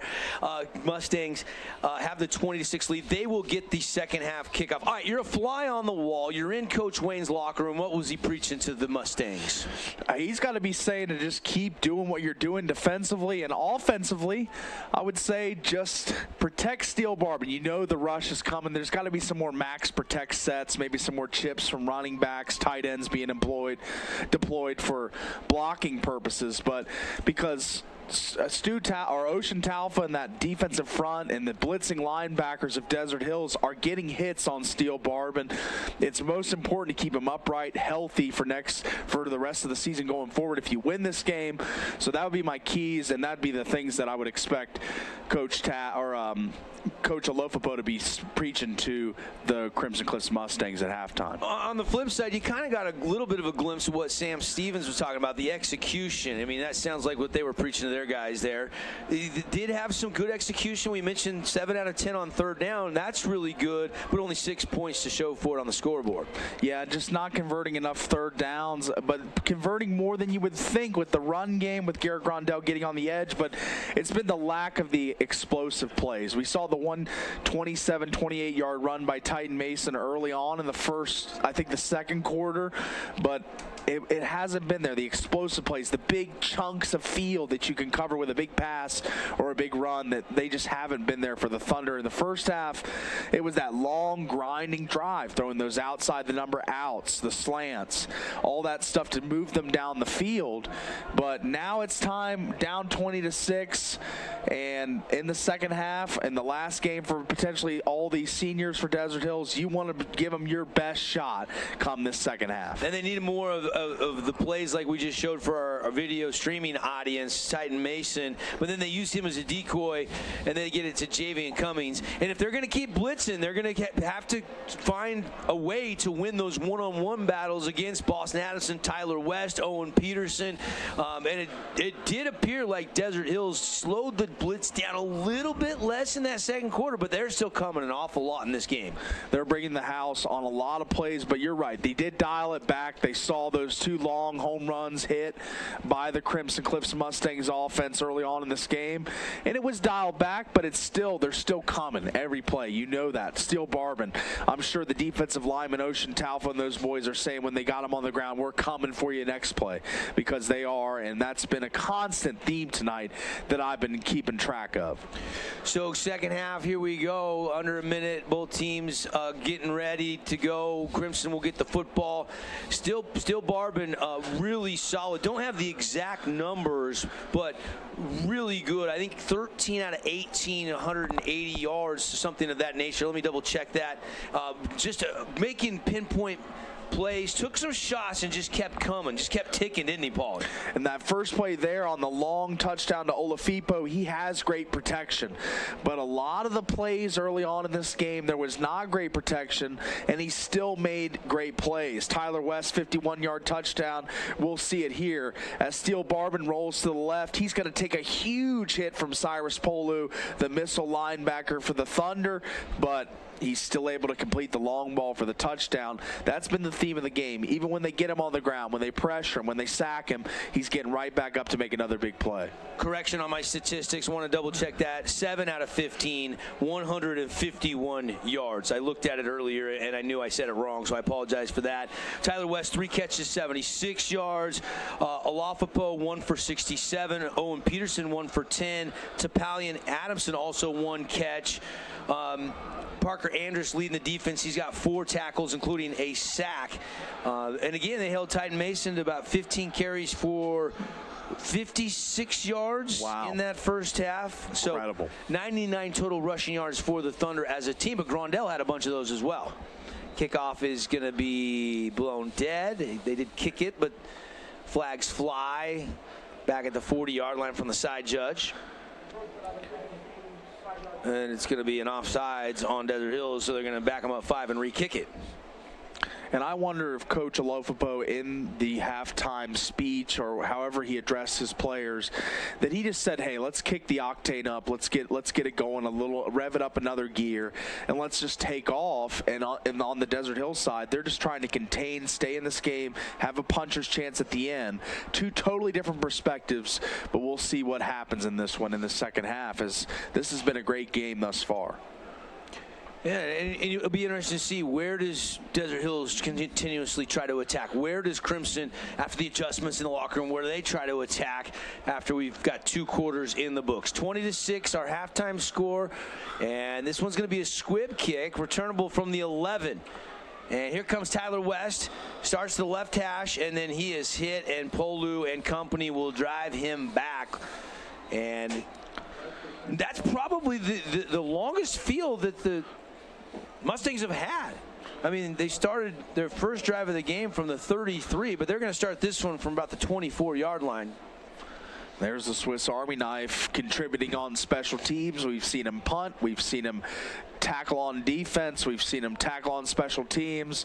We've yet to see him make a catch on offense, but I wouldn't rule it out tonight, as we've seen Cyrus play a little tight end for the Thunder throughout the year. There is a penalty coming on the Mustangs, so they're going to back up inside their own 20 here to start this drive. And that's going to be music to the ears of Coach Taps and the Desert Hills coaching staff, as they're going to be set up inside their own 20, like you said, Devin. And this is a favorable situation for pass rushers to come to go after the quarterback and Steele Barban. So let's see how much they bring here on this first play. You got a very good play caller in Andy Stokes, though, that knows when to draw up some shots against the blitz. They'll start an RPO run, and a big hitter right up the middle. Here goes McCord Christiansen, and he's going to go to the 40, an angle to the 20. Nobody is going to catch him. It is a touchdown on the first play, a 90-yarder by McCord Christiansen. Speed, speed, speed, and vision. As we see on this run here from McCord Christiansen, he's going to get outside the numbers and just start angling away and using the angles of the field to divert away from defenders. As he cuts right, he starts looking and he's trailing 3, but no one has the angle as he gets to the 30-yard line of catching him. I knew this was going to be a touchdown, and what a play by Christiansen as he cashes in yet another one for the Mustangs. Otten shot for the Findlay Subaru extra point. Snap is good, hold is down, the kick is true, and just seconds into the third quarter, it's 27-6. Holy smokes, a 90-yard rip for McCord Christiansen. And that was not what the Thunder wanted to have happen to start the second half. And that was something I did not expect coming out. I thought it'd be more of the short passing game, but they go RPO look right away up the middle, and the great blocks by the offensive line, and then the vision by Christiansen as he angled away from multiple defenders. And what a run it was as we look at it again here on the Holbrook Asphalt replay, as there's 3 guys trailing him, and he just keeps angling away, just keeping them away from him, and finally cuts it up inside the 10-yard, 15-yard line for the end zone. Yeah, I mean, that's whatever Coach Wayne said. Keep saying that at halftime, because the guys come out in one play and they score touchdowns. So that's right. Coach Wayne's going to use that one again, that speech again. That's right. That speech must have rang home for those boys. Yeah. As that pursuit there by the Thunder reminded me of a high school drill I used to do. One of my old coaches used to hold the ball and point it left, point it right. We'd have to shuffle, and then he'd throw it, and we'd take off on a pursuit lane. Yep. We'd have to stay in the lane, and that was just pursuit gone wrong for the Thunder there, as Christiansen just found a way to get to the end zone. Well, and look, I mean, I couldn't tell if they brought 5 or did they bring 6, but when you bring that much pressure, the back end. Absolutely. Absolutely. We got a second. I don't know what the delay is here. Let's look at that touchdown one more time, Cannon, if we can. So see how many they blitz here. 1, 2, 3, 4, 5, 6, 7 are in the box there. So, yeah, I mean, and boom, what does McCord Christiansen do? Barnyard for the boogie. I mean, they're running as one. They're running wild, 27-6. How about that 90-yard rip right there on the first play of the second half? Good stuff from McCord Christiansen. That's a memory bank play for that young man, right? Yeah, quarter-final playoff game, crosstown rival, make a huge play like that. That's definitely going to make your highlight film when you're sending it out to the college coaches this summer. What is the delay about? Any guesses here? Did the light go out or something? There's no weather in the area, so that's not the problem. I'm kind of puzzled myself, wondering about that. There's definitely no lights out, I don't believe.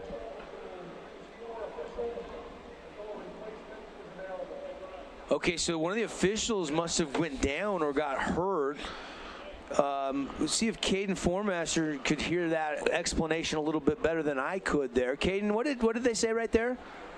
Yeah, guys, so he just barely made mention that there was an official with an injury, and so he's just making note to the crowd and to the booth that they will be short one official until a replacement official is available. Okay, thank you, Caden. And updates down on the field brought to you by our friends at Intermountain Sports Performance. Intermountain Sports Performance, there is no off-season. Get a training package today. Check them out on Instagram or give them a call. They got the big season of speed coming up, and Polu is going to return that from the goal line. He stayed inbounds to run this back, and Polu's got a landing, stiff arms. He's to midfield down the left side, and Polu to the 30, cuts back 24-yard line. Unbelievable 76-yard return by Polu. Cyrus Polu, prediction piece, Pearl pregame, as he looks like he's just gliding, as he barely is able to keep that ball out of the end zone for a touchback. He just finds a lane and then gets outside and just starts gliding those simple steps. And he is just such a smooth runner, and he's got a lot of speed for a 6'1", 205-pound guy. And he gets the Thunder great field position to start this drive. No question about that. That is a big play when they needed it. Now they're going to try to stretch it wide, and Titan Mason can never really get running north and south. That lateral speed of the Mustangs defense, everybody playing assignment football on that stop. Yeah, and Stu Talfa had the kick-out block on the trap, but wasn't able to get upfield for Mason as that hole plugged up quickly as the Mustang defense just smothering. Just a reminder, tomorrow, noon on the Fan Sports Network, our Countdown to Kickoff pregame show. It's a 1 o'clock kick from down in Texas. We'll have the game for you right here on the Fan Sports Network. Trailblazers taking on the Wildcats of Abilene Christian. Grondell, pocket collapses, sees a crease, runs, gives himself up with the feet first slide. No marking where he started the slide, and still got about 4 to the 20. So into the Cache Valley Bank red zone, but third down for the Thunder. Grondell extending plays, using his mobility to create yardage for this offense, even when nothing's there in the passing game. That's been a constant theme tonight, and I expect him to continue to do that to create for this offense. Grondell, third down, looking. Nothing there. You're going to run up the middle. Makes a man miss with a spin move, and that got him the first down. The spin move got him just enough, I believe. And creating is more of a term in basketball. Point guards, shooting guards, creating off the bounce. This is Garrett Grondell creating here. Just using the spin move to get that first down just barely. Number 9 showing that he's got a few moves. Big first down. And now deep into the Cache Valley Bank red zone. Go the Thunder. Scissor action. They give it to Titan Mason off the left side. He's going to get it to the 10. Pickup of about 3.5 there, down to the 10-yard line. Man, and that again is big number 54, Parker Andrus, just plowing through that line, making yet another play. I know he was the leading tackler at halftime. For a defensive line to be the leading tackler at halftime, that is incredible, and he's just continuing this pace to this game. Here, this is a big possession here in the red zone. Grondell going to throw, and it's one-on-one into the end zone, and they're going to throw a flag. He was getting held past the 5 yards. That's Smith. He already has an interception, and they're attacking that side of the field there. And, yeah, he's draped all over him. That's a pretty easy call for the officials. Javian Cummings could not break free. And definitely a catchable ball in the back of the end zone if he wasn't held. So good call there by the officials. They've done a great job throughout this game. Appreciate some of our great sponsors. Red Rock Real Estate. Been with us all season long. They got their vacation rentals. If you got some family coming to town, check that out. Of course, from lots to luxury homes for sale, redrockrealestate.com. Check out the website. Find a Red Rock Real Estate agent. So not a bad decision, though. I mean, if you think you're going to be beat, though, you take the PI and you make Desert Hills still earn it. And it's not like movement on that right side, and that's going to back Desert Hills up 5 yards on the old false start.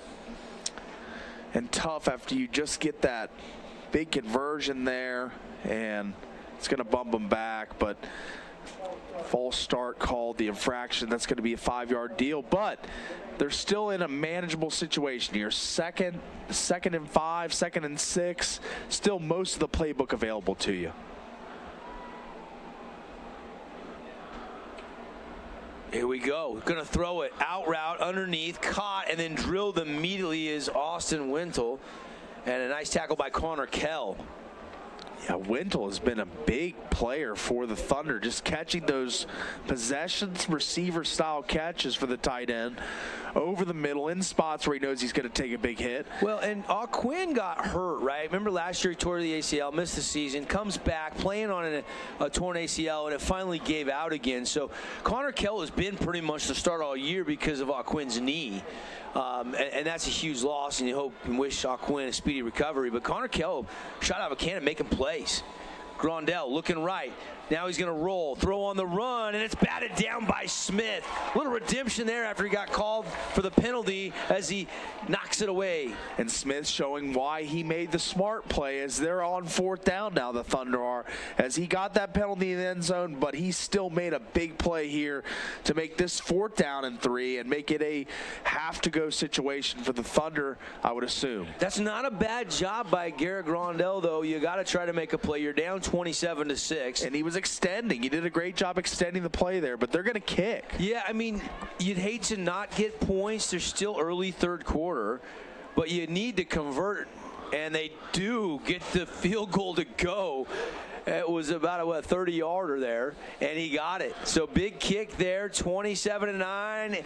And the Thunder do at least get some points after that great kickoff return by Cyrus Pohl, who set him up in business. Absolutely. They get the 3 there to stay on the board, keep the momentum going, and just need a big stop from the defense here. The Crimson Cliffs Mustangs scored on their first offensive play last drive, so they need to put up a stout effort here, get the ball back to Garrett Grondell and the offense, who have really been starting to heat up here. Points are tough to come by against Crimson. You know, you'd love to get the touchdown there. You really would. But you chip away, right? You're 27-9. You know, I guess the devil's advocate would say, how much does 3 help you in a game like this? That would be my only opposition to that, saying get the 3. Yeah. But again, points are tough to come by. Points are points. You got to hope your defense can get a couple takeaways maybe potentially, and see if you can keep fighting. I mean, you come up empty there, it's demoralized. Yeah, I agree. You're on the road. Yeah. You know, maybe I'm coming around to your side a little bit here. You know, different coaches, different theories. Sometimes you just got to go with your gut. Yeah. If the offense is rolling hot, I would assume you might go, but Crimson's defense is so disciplined. They're just so hard to run the ball in when they're tight and their splits up in that goal line defense. They all play so assignment, and their speed laterally, it's hard to, to get on the edges against them. It's really hard. I don't mind the decision to throw 2 out of 3 times there by Sam Stevens and Coach Taps, because I think that was your best opportunity to score. You got the penalty on the one, and the other one was just batted down. Well, we knew that the front 3 of Crimson Cliffs was going to be an issue, and they've been really, really impactful against Titan Mason tonight. But it's been Grondell that's extended plays and made plays for this offense, and he needs to be lauded for that. Here comes the kick return out across the 30 to the 35, maybe give him the 37-yard line. And again, pretty good field position here. McCord Christiansen on that return. Just trying to see, that was, I believe, Andreessen that actually was the kicker on that kickoff for the Thunder. Number 15. This is one of their young freshman quarterbacks. 8:10 to go in the third quarter. After the Thunder field goal, it's 27-9. Bouncing out into the left side, getting a first down and a little bit more is Mason Topalian. It's going to be a pickup of nearly 13, just shy of midfield. See, Mason Topalian is a guy that when he gets the edge and gets to the outside, he's got speed. I mean, he's got vision. He evades a couple defenders there, cuts up field to get that first down. These running backs for Crimson have great vision paired with their speed. It's so impressive. Red Rock Real Estate first down, back to the ground and pound, and this one is Mason Topalian again, another chunk run of 10+ yards down to the 40. And those big boys up front for Crimson Cliffs, specifically number 55 and 56, Brooks Jensen and Jacob Zarate, just paving the way for the running backs of Crimson. Jacob Zarate is getting some big-time looks, I think, and to play next-level college football. Another run left side. And I saw a couple Mustangs when I was walking at Greater Zion Stadium. It looked like they were on an official, invite list to go watch the hometown Trailblazers. This was not the homecoming game last week in the game, but I saw Jacob and I saw Jay Sweeten and a couple guys there. Of course, Marley Sagapolu, former Crimson Cliffs Mustang, had an interception on the first play defensively last week in the homecoming. Remember that. He looked like he was the happiest man in the world to be holding that football like that from both ends of it. It was incredible. And former Mustang, like you're saying, build a fence around St. George and get the best talent if you're Utah Tech. Third down for Crimson. Working on a little clock here. Barbin out of the shotgun. Handoff to Topalian, breaks the tackle, first down, a little bit more. Drug down from the backside by Ocean Taufa. I haven't called Ocean's name a lot tonight, but a good stop there, but not before they move the sticks. So Topalian and Christiansen form a thunder lightning duo that's a little different because they're both fast, they both bring the lightning, and they both bring the thunder with the ability to break tackles. So they're kind of a combo that have both attributes both backs do. Had Still Barbin do a couple Jason Baum, Equity Home Loan bomb of the game. He said, I'm kind of feeling like one here, and it's a bomb over the middle. And Owen Peterson snares it inside the 5. You kind of felt like they were going to take a shot. And again, right on cue, our bomb play of the game, and it's Still Barbin throwing an absolute dime onto the hands of OP. What a dart that was, and Owen Peterson just makes another hands catch. The ball's in the right location, but it's still up to the receiver to haul it in, and he does in stride and picks up the first down for the Mustangs, and they're threatening once again with 5:53 left in the third. Need a loan? Jason Baum, Bay Equity Home Loans, one of our great sponsors, bringing you playoff football here on the Fan Sports Network tonight. They're going to run it. Chris Jansen, and he's going to be stopped short of the goal line. He'll get down near the 2. Looks like we're seeing Stu Talfa at nose tackle now for the Thunder, playing a little bit of two-way football. Yeah, definitely, trying to beat things up the goal line defense. Trying to make it tough. You got Davis Olson, Stu Talfa, Ocean Talfa. Uh-oh, movement. Uh-oh, I'll move him a little bit closer here. And it'll replay second down. Half the distance penalty will take him down to the 1.5, it looks like. Maybe the 1. Exactly the 1 here, Paulie. I can't see through the leg. There it is.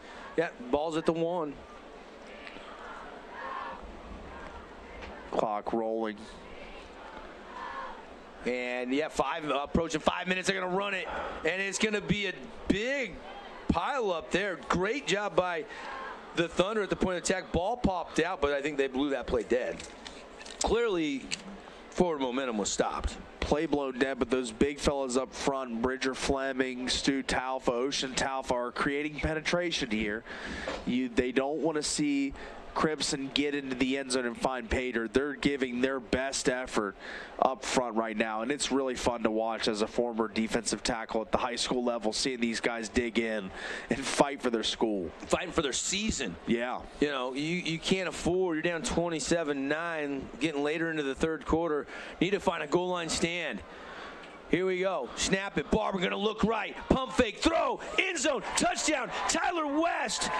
Tyler West on another beautiful dime. Steele Barber's third touchdown of the night through the air. And Steele Barber just puts it in a spot that no one else but his receiver can catch it. And Tyler West makes yet another play. 2 end zone trips for him tonight. And another hands catch as we see him on the replay, the Holbrook Asphalt replay here. Beautiful. Just a pump fake and then still able to put it so precisely on that little skinny post route. Wow. Incredible surgical precision from the quarterback receiver combo there. What a play. Extra point brought to you by Finley Subaru. Up and good. 33 and now 34-9. We'll take the break. Be right back. The Fan Sports Network is your home for local sports. Catch the drive with Devin Dixon from 7 to 9. And from the bleachers with Caden Formaster and Mark Musgrave from 4 to 6. Plus, Utah Tech and high school sports live on the radio and streaming on the fansportsnetwork.com. Sullivan Homes is a fan favorite for homeowners in southern Utah. Their Just Right features come standard, and you always get quality construction and the Just Right home and commercial building experience. Visit sullivan-homes.com to make your dream home a reality. Nets on Fire is the premier indoor basketball training facility in southern Utah with 4 full-size gyms and group and individual training packages available for every age and skill level. Nets on Fire can elevate your game. Hoop it, Nets. Subaru.com, where you can buy a car right from your home. Hey, welcome back, everybody. Devin Dixon, Paul Ratliff up top. Caden Formaster, field level. And glad you're hanging out on your Friday night here for some playoff football between the Thunder and the Mustangs. Number 2 seed against the number 10 seed, if you want to know. And at this point, seeds don't matter except to set the table for the playoffs. And Crimson trying to get up to Rice Eccles. And they got a 34-9 lead. Still 4:14 left here in the third quarter. Returnable. Here comes Cummings. Starts up the middle. Goes outside. Takes a shot. Bounces off a would-be tackle. And is finally dogpiled, driven back at the 25-yard line. Not as good of success as the last kick return by Cyrus Polu, but still a solid return out to about the 25-yard line. And that's going to set them up 1st and 10. And Devin, I got to wonder what they're going to do this drive with Titan Mason kind of being held in check tonight. Will it be more of the aerial attack now from Garrett Grondell in this offense? Javian Cummings, Ventil has been key over the middle as well. So let's see what they do here. Down 34-9, 4:04 left in the third quarter. Grondell is going to hand it off. Titan Mason's going to push ahead and about a 3-yard gain. Titan Mason chipping away. He's just looking to break that big one. He's had a lot of 3-4 yard gains Had that 27-yard earlier in the first half, but it's been kind of held in check tonight. But I'd love to see him pop a big one here for the Thunder. Get you a quick Nets on Fire score update after this pass by Grondell. He's going to tuck, now throw on the run over the middle, bobbled and caught. And that's a great catch, and that looks like it's going to be enough for a Red Rock Real Estate first down. All right, Nets on Fire brings you our updates. Only game tonight, playoffs, but we do have that Skyview game tied up. Skyview and Green Canyon are tied up at 29 right now. Of course, the number 1 seed in a little bit of a trouble. 2 seed Crimson up 34-9. After another Barbin to Ty West touchdown. Boy, they've hooked up a bunch this year. Play action, screen, and it's incomplete. The timing was a little off on that, and probably lucky that didn't get intercepted, huh? But Brayson Phillips was there quickly on the spot for the Thunder as he was, or I mean for the Mustangs, I'm sorry, as he was ready to blow that up even if it was a catch for Desert Hills. But good play in concept, though. I like that play design. Park City leading Timpanogos. That's the 4-5 seed matchup in the quarters. 21-14 Park City. That's who knocked the Flyers out last week. And then Ridgeline all over Payson right now, 42-6. There he goes. There's Titan Mason into the open. Jay Sweeten does get him from the backside inside the 30-yard line, but a big rip there. About a 46-yard pickup for Titan Mason. And there it was. Finally, the seal breaks for Titan Mason in the second half as he bowls over a defender there, jukes out another one, and gets going on his horse. Down the 40, down to the 30. Play there. What a jump start to this Desert Hills offense. And play action, Grondell will pull it. He'll go outside. Quarterback keeps it, gets to the boundary, tucks out of bounds to pick up a 5. Great contain there by Crimson Cliffs as they force that play to be a lot less productive than it could have been. Great contain out there. No question. And here we go, a little slow pace here. Got to take advantage of every opportunity you have when you're down 34-9. They'll quick throw it out there, complete on a hitch to Cummings. Cummings is going to try to get upfield. They say the ball comes out. I can't tell. Third down, they're saying. Okay. Yeah, but that was a dicey play there for the Thunder as a lot of Mustangs rally into that football, but it was pretty clear that Cummings' arm was down there. The elbow hit the ground before that ball was out. So good call by the officials who have done a great job, I should add, tonight. Yeah, I was just looking to see, did they get a replacement official? 1, 2, 3, 4, 5. So it looks like they've got another official that has arrived or got suited up and made it to the field level. They're going to... Ball's out. Grondell has it ripped out of his hands down in the backfield, and the Mustangs defense does it again. Was it McKay Wright? I believe it was, my friend, number 34 coming in and making the play. Watch that. It bounces right to him, doesn't it? Yep. What a play. And that kills all momentum for the Thunder, who are really marching their way down the field, buoyed by that 40-plus yard run by Titan Mason, and then it's all for naught as they do turn the ball over there and hand it back to Steele Barbin and the Mustangs offense. Heartbreaking for the Thunder. And now Crimson can try to work a little clock, going back to the ground and pound, and it's Mason Topalian. And he's going to pick up a first down a little bit more into Thunder territory, all the way down to the 45-yard line. That's just power football. You pull the guard outside. Great block out front. Downfield blocks. 3 guys locked up. The little things. Chris Jansen blocking for Topalian, his own running back mate, getting out in front. Beautiful stuff. Well, with this 2-back set, they're going to go play action, taking a shot over the top, and Olofo. Oh, he can't bring it in. So close to a diving catch. And it was just off the hands, and then it kind of banged up in the air a little bit, pinballed up, and was available there for the Thunder defender, but it bounced harmlessly to the turf, luckily for the Mustangs. But as we see here, Alofapo kind of deflects it. It might have hit off the turf into the air, but still was up in the air for anybody who wanted to grab that ball. Malachi Alofapo, the junior, just maybe a little too far inside, a little bit more on the outside where he could run underneath that, and that was another big-time play potential behind the defense. And you kind of look at it, and I can't remember Desert Hills getting a play over the top and getting behind this Crimson defense yet tonight. I don't believe so, no. All the big plays, the 2 big plays of over 25 yards have both been on the ground. Yeah, and the touchdown was just a 3-yard slant route. Yeah. Most of their drives have been long, meticulous, working the ball down the field, using the running game and the short passes. They haven't had many Jason Baum Bay Equity home loans bombs. Yeah, so. The 67-yarder, the 51-yarder, the first 2 scores of the game, those were the bombs, though. Yeah, those were the bombs, and they were done by the Mustangs. And still spreading it around, right? Getting everybody involved. Barbin drops, taking another shot. It's Tyler West behind the defense. Touchdown. There's another one, but there's a flag down back at the 46-yard line. And this one could be coming back. Oh, man, what a throw, what a catch. But what was the penalty?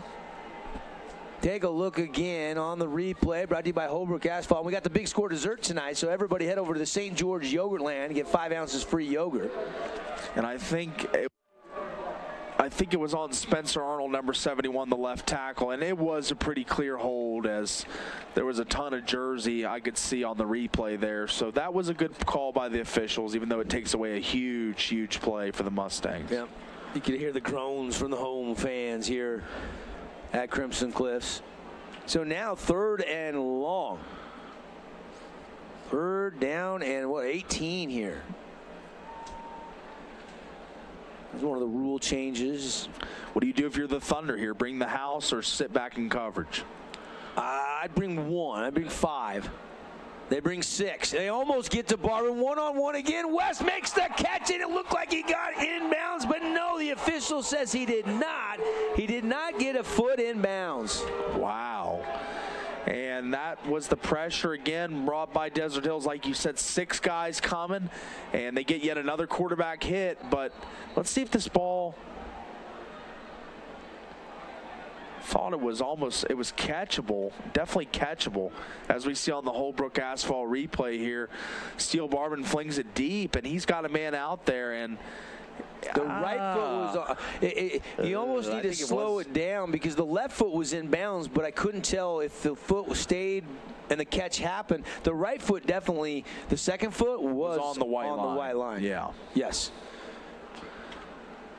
Take one more shot. Great job, Sky and Sebastian, running cameras tonight. Cannon Seacrest, our producer here. That left foot. I think that right foot's on the white the whole time, basically. Yeah, but I was trying to tell if it was in the hand secure when the left foot. You watch right at the bottom of the screen right now. Catch, and that left foot looked like it was coming up. I was down here on the sideline right in front of that play, and I got to tell you, it was close, and I was about 5 feet away from it, but I was hoping you guys could see more on the replay. I do think it was just out of bounds, but they go illegal formation on a penalty right there, backs them up just a little bit to start this next play. Okay, thank you. Caden, field level, definitely saw what we saw. That right foot was definitely out. You'd have to really slow it down frame by frame as Barbin's going to do a little pooch kick here, and it's going to be flag thrown, and it's going to roll dead at about the 22-yard line. And it would be interesting to see if that left foot was still on the ground when he caught it. He was going so fast. Impossible to tell. You got to give the officials credit and go with what they saw. Absolutely, as it was a tight bang play, but the officials make the call. It takes a big play off the board for the Mustangs, but they're still up 34-9 with 1 minute left in the third quarter here, and kind of in just play, keep everything in front of you mode if you're on defense for the Mustangs. Not allow any big plays over the top, throwing the football, and limit Tyden Mason. That's got to be the plan, and that's been the plan all night, and it's worked great. So 5-yard penalty will be added to the end of the run, or the end of the kick, rather, because nobody ran it back. They just downed it. And here comes Garrett Grondell. You're running out of chances. You're a minute left in the third. You're down 34-9. And you got the football. You need a quick touchdown scoring drive if you want to have any hope to come back and win this game. It's got to be the chunk plays now. There's been a few explosives for the Thunder tonight, but there hasn't been many. But if they're going to string together some, now is the time, because Titan Mason he popped one off last drive. Let's see if he can do another one here, or Garrett Grondell on the outside, on the edge. He had a huge run against Snow Canyon last week where he outran everybody. He's capable. We'll start this drive from the 26-yard line, and they'll run a flea flicker. Mason back to Grondell, letting it fly, going down the sideline, and it is incomplete. Good coverage out there by the cornerback, and that didn't fool the Mustang defense, Paulie. Yeah, the Mustang defense was right on it on this play. As we look, as Brock Baker was the coverage. The pitch back to Grondell, and he goes deep, and not any room to operate there, as Baker makes a great play on that football. I like the trickeration. I like the time of it. Take a shot. It's just how disciplined Crimson is. Baker was not fooled. He did not come up on the initial run. Now they go play action. Grondell rolling to the right, flushed out of the pocket, pump fake. Now he fires, and it is incomplete. Looked like it had a chance to complete it, and it just couldn't fit it in there. It was a tight window throw regardless, I thought. There was two guys on the scene there for the Mustangs, and he threw that ball, tried to thread it in there. But, yeah, like you said, on target, I thought it was a good ball, but just a lot of Mustangs in the neighborhood. Kind of a dangerous throw there. 34-9, Crimson has the lead over Desert Hills. The winner of this game looks like they're going to get Ridgeline, because they're up 42-6 right now. That'll be next Friday, 6 p.m. kickoff, Rice-Eccles Stadium. One 4A will play Thursday. The other one will play Friday. Pass on 3rd and 10, incomplete. And little miscommunication, it looked like, on the route there. Not sure who that was on, but they were not on the same page. And nobody really in the general area there as Grondell looks, and not pressured, clean pocket, but just a miscommunication, like you said, Devin, between receiver and quarterback. Good catch by Coach. So punt unit on Cyrus Polu. Do you fake it here? You think about it? You're down 34-9. I guess you can't rule anything out, but being on your own, 26. One guy back. Crimson definitely looks like they're staying alert for the potential of that. And now Coach Taps is coming out on the field. Looks like he's going to take a timeout. We'll step aside. Timeout. Yeah, you know what? Keep it right here. Let me update everybody on the scores. How about that, Paulie? Yeah. Nets on Fire score updates. Maybe some alumni, people locked in with us, watching this game, listening to this game, want to know how the other games are going on. Corner Canyon beat Lone Peak 35-21 tonight. So they're to the semis. Lehigh ran past Davis, so they're in the semis. American Fork knocked out Bingham. Wow. The only team that beat Crimson Cliffs during the regular season. That was a 24-21 game. Pleasant Grove goes and beats Skyridge on the road. They were the slight underdog in that game. Those are your 6A scores. Olympus beating Box Elder 41-14. That game's a final. How about Bountiful 36-35? They win it over Springville, knocking out Springville. Wow. Crimson beat Springville during the regular season. And Dixie fell to Springville in that season-opening game that they always play. Tentview beat Brighton 41-14. Alta, that's a halftime score. And Alta beating Roy 13-9. That's also a halftime score. And here's the Polu kick. And fair catch signaled by Chris Jansen. And he makes the catch at the 34-yard line. Crimson offense back out on the field. I'm showing 29-26 Skyview against Green Canyon, up by 3. But certainly that game is tight for the #1 seed, the Bobcats. Timpanogos trailing Park City 21-17. And 45-6, start of the fourth quarter, Ridgeline leading Payson. Of course, here, 34-9 our score. So 2 closer games in the 4As and 2 that are a little bit wider margin right now, but see how it ends up at the end of the night. Run up the middle, and a nice little gain of 5 to the 39-yard line goes McCord Christiansen. Yeah, tackled by number 45, Jagger Shotwell, the senior linebacker. And now I'm seeing 32-29. Skyview has the lead. They've added a field goal after Green Canyon must have got one. Thanks, Caden and Spencer, keep me up on that one. And now we've got the end of the quarter. That'll do it. We'll step aside, put 4 fingers in the air. 12 minutes on the fourth quarter clock. When we come back on the Wilkinson's House of Lighting scoreboard, Crimson leading Desert Hills 34-9. We give you the green light. 4 seasons out of sales. Hook you up with some wheels. Drive on out of here. We give you the green light. Green light. Buy here, pay here. You can apply online. Now it's time to ride. Red Ledge's Dermatology and Med Spa, specializing in general and cosmetic dermatology, treating acne, rashes, warts, and more. They even do cancer screenings and offer a free chemical pill with your first appointment. So if you need dermatology, think Red Ledge's Dermatology, located just off Snow Canyon Parkway, St. George.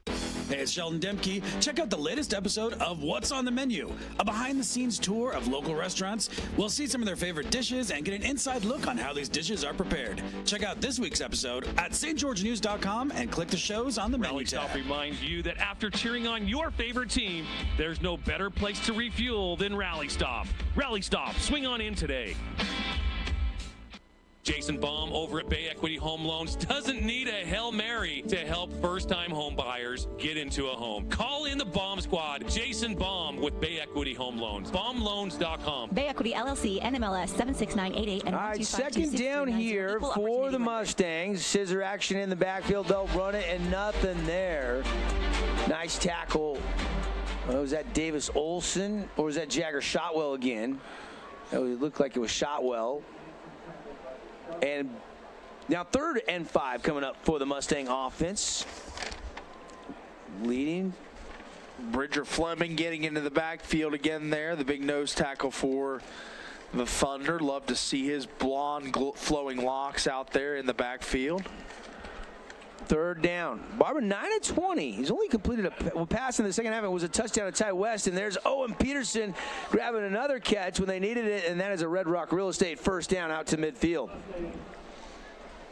As we see on the Holbrook Asphalt replay here, just makes another hands catch. Like Steele Barwins puts the ball in a good spot, but these receivers still have to make the play.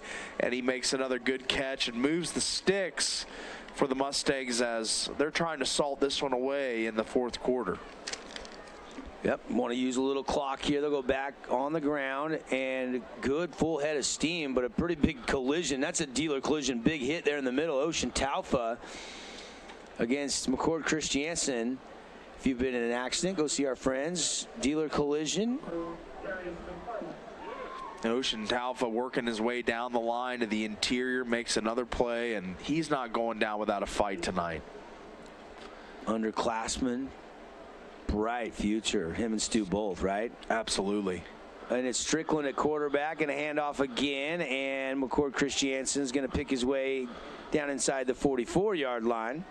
Yeah, Bridger Fleming had a play in the backfield there. Misses the tackle, but his good buddy Ocean Taufa. Christensen limping off, and now Barbin comes back in.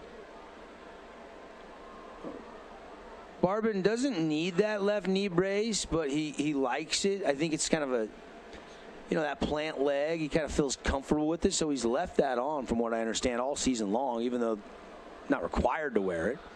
Probably smart. Yeah. Support, stability. And that mental ease of knowing that you got that extra support, too. It's a mental game, 80%. Too high safety look. They bring the blitz. The receiver screen. It's caught. Zigging to the middle of the field is Alafapo. And Malachi Alafapo is going to dance his way down near the 30-yard line. And that is his second catch of the night. And it's a Red Rock Real Estate first down on 3rd and 4. There is a flag down on the field, though, Paul.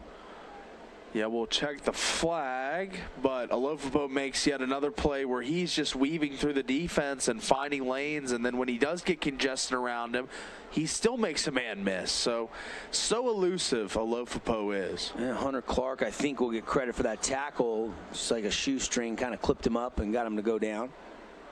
And now they're sorting this out. Tyler West, 4 catches, 77 yards tonight. If this one stands, it would be second catch for about 87 yards, but they're backing it up. Pass interference, offensive. So it must have been one of the receivers blocking too early before the catch came. And you see that quite a bit on Sundays, don't you, Paul? Yep, absolutely. We see it at the NFL level. The rub routes, the pick plays, they call them, are starting to be outlawed, but I'm trying to see if I can get a look at what it is. Yeah, maybe here, 57. I don't know. I didn't see it on the outside like I thought I would. He did kind of, Owen Peterson did make contact, but it wasn't a full-on block. Kind of hard to decipher from that replay as where the actual penalty was, but good penalty, or I mean good call there by Crimson, trying to set up the outside of the numbers pass and draw a flag. 16 rushes now for 213 yards for the Mustangs. Wow. 30 for 153 on the ground for the Thunder. How about that? That is 13 plus yards per rush for the Mustangs. And they've ripped off some big ones, sure. Yeah, the Topalian 90-yarder helps that look pretty good, doesn't it? You know, but they're content to run clock here with this big lead on 4th and 15. I'd assume they'll run the whole play clock and quick kick this. It's third down. 5 of 9 on third down. Sorry, I'm skewed. Over the middle. Crossing route complete. Ty West to the 45. Tucks out of bounds. And Tyler West, when you need some yardage, you can go to him, and he's just going to be a little bit shy. It's going to be 4th down and a couple here. And no question, they're going to probably try to get this and work some more clock, I would guesstimate. Yeah. I mean, you could pooch it again here, that quick kick with Barban if you wanted to, but it's only 4th and 2, a short 2 here. Got to get to the 41. Ball from the 43. Trips formation. Ball's on the left hash, and now Coach Wayne Alofopo and Andy Stokes, the offense coordinator, are going to talk things over here. Timeout brought to you by Luke Udy at American Family Insurance. I want to thank some of our other great sponsors tonight helping you out. We're going to be naming Appliance Wholesalers Plus Playmaker Play of the Game. And we're also going to hand out our Jersey Mike Sub of the Game. We'll pick 2 players, 1 for each team, and name our Hearst Ace Hardware Players of the Game. Hearst's got you covered with everything this fall and this winter. Get out to Hearst's 2 locations in the heart of Cedar City and the heart of St. George. A variety of products at prices that are always, you know what I like going about Hearst is you always find somebody to help you. Yeah. Hey, what aisle's this? Oh, it's on. They know. There's just, you know, sometimes I've been to the other box stores and I walk around aimlessly for 20 minutes before I can find what I'm looking for. I agree with you that about Ace. I got my grill there. Yeah. And pellet smoker from Ace. It's done great for me. So love those guys over there. Coming up, we'll have our Johnson Pediatric Dentistry post-game show. Stay tuned for that. And, of course, want to thank Intermountain Sports Performance. There's no off-season. Get sports-specific training for your young athletes at Intermountain Sports Performance. 4th down and 2. They're going. And it is Strickland, the backup quarterback, RPO quarterback run, and he gets it all the way down inside the 30-yard line. 1st down. Needed 2 and got about 13. Yeah, Strickland into the game for Steele Barban. Is it just for a play to run that little read a wildcat look, or is it for him to take over the reins at the quarterback position? I think you don't need Steele Barban getting hurt, and, That's right. And he is the better runner, and you want the clock to keep running, so they're going to, for the moment, stay with Strickland. He's going to hand it off up the middle, running north and south, off left tackle, and a good run by Casey Garcia. And the Thunder clearly trying to pull the ball out there as number 17, Kolu Afolo, tries to make a play on the ball there and lets the running back gain another 3-4 yards. But that's where you're at. If you're the Thunder, you're trying to get a turnover at all costs here. Yeah, I mean, the turnover differential, if you tuned in late, 3 turnovers by the Thunder, 0 turnovers by the Mustangs. It's hard to win against this Crimson team with -3 in the turnover differential. He'll pull it. Strickland will keep it, and he's going to run it down inside the 10, pushing hard, diving down to the 1. Well, he say he stepped out at about the 3 or 4. Looks like the official's going to mark him back near the 4, but hard-nosed run from Darius Strickland. As Darius Strickland gets into the open field and takes on multiple tacklers and keeps those legs churning. And he breaks another tackle at the 5, and it takes a second defender, Cyrus Polu, to level the boom to finally bring him down. But what a little injection of life Strickland's been at the quarterback position, and maybe the future to come for the Mustangs. And they're going to run it right up the middle, down, diving in. Did he get in? Yes, he did. Touchdown, Mustangs. McCord Christiansen looks a little hobbled here, but he scores the TD. Is he cramping, Paulie? I think he's cramping. Just needs some more oranges and a banana and some water, and he'll be all right. But what a play to fight through the cramps and get into the end zone for McCord Christiansen, as we've seen him have a couple big plays, including that 90-yard touchdown scamper. Now cashes in on his second touchdown of the night from the 5-yard line, mowing in, 8:37 left, fourth quarter. A little more breathing room. And now, do you have the hiccups? They are contagious tonight. I off and on have had them most of the game. They have subsided for me. Some of you have been with us all night long. No, I was trying every trick, and people were sending in helpers for that. And now you've got the hiccups. I do, but I think it's going to go away with water for me. Not as vicious of a case like the one you had that's been following you all day. Finley Subaru extra point. They're going to have to retry this year. Finley Subaru, go see the all-star lineup. Got that new electric vehicle, the Solterra, that is awesome over there at Subaru. The Outback, the Crosstrek. They got the whole Subaru lineup over there on the saving side of the freeway. It's up and good. We'll take the break. Mustangs look like they're rolling towards the semifinals next week at Rice-Eccles Stadium. They're up 41-9. Adams Wealth Advisory is a financial planning firm that is combined with an investment firm to provide the best possible outcomes for our clients. I always believe if you're intentional with your financial plan, things are going to work out really well for you. Visit AdamsWealthAdvisors.com or call 752-1702 to schedule a time with an advisor today.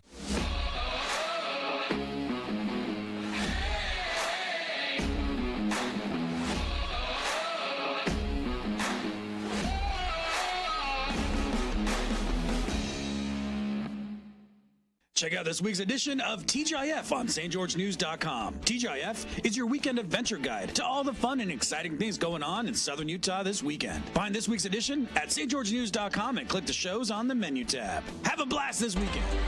Back live at the Cliffs here in Washington Fields. Oh, they're running as one tonight. The Stampede.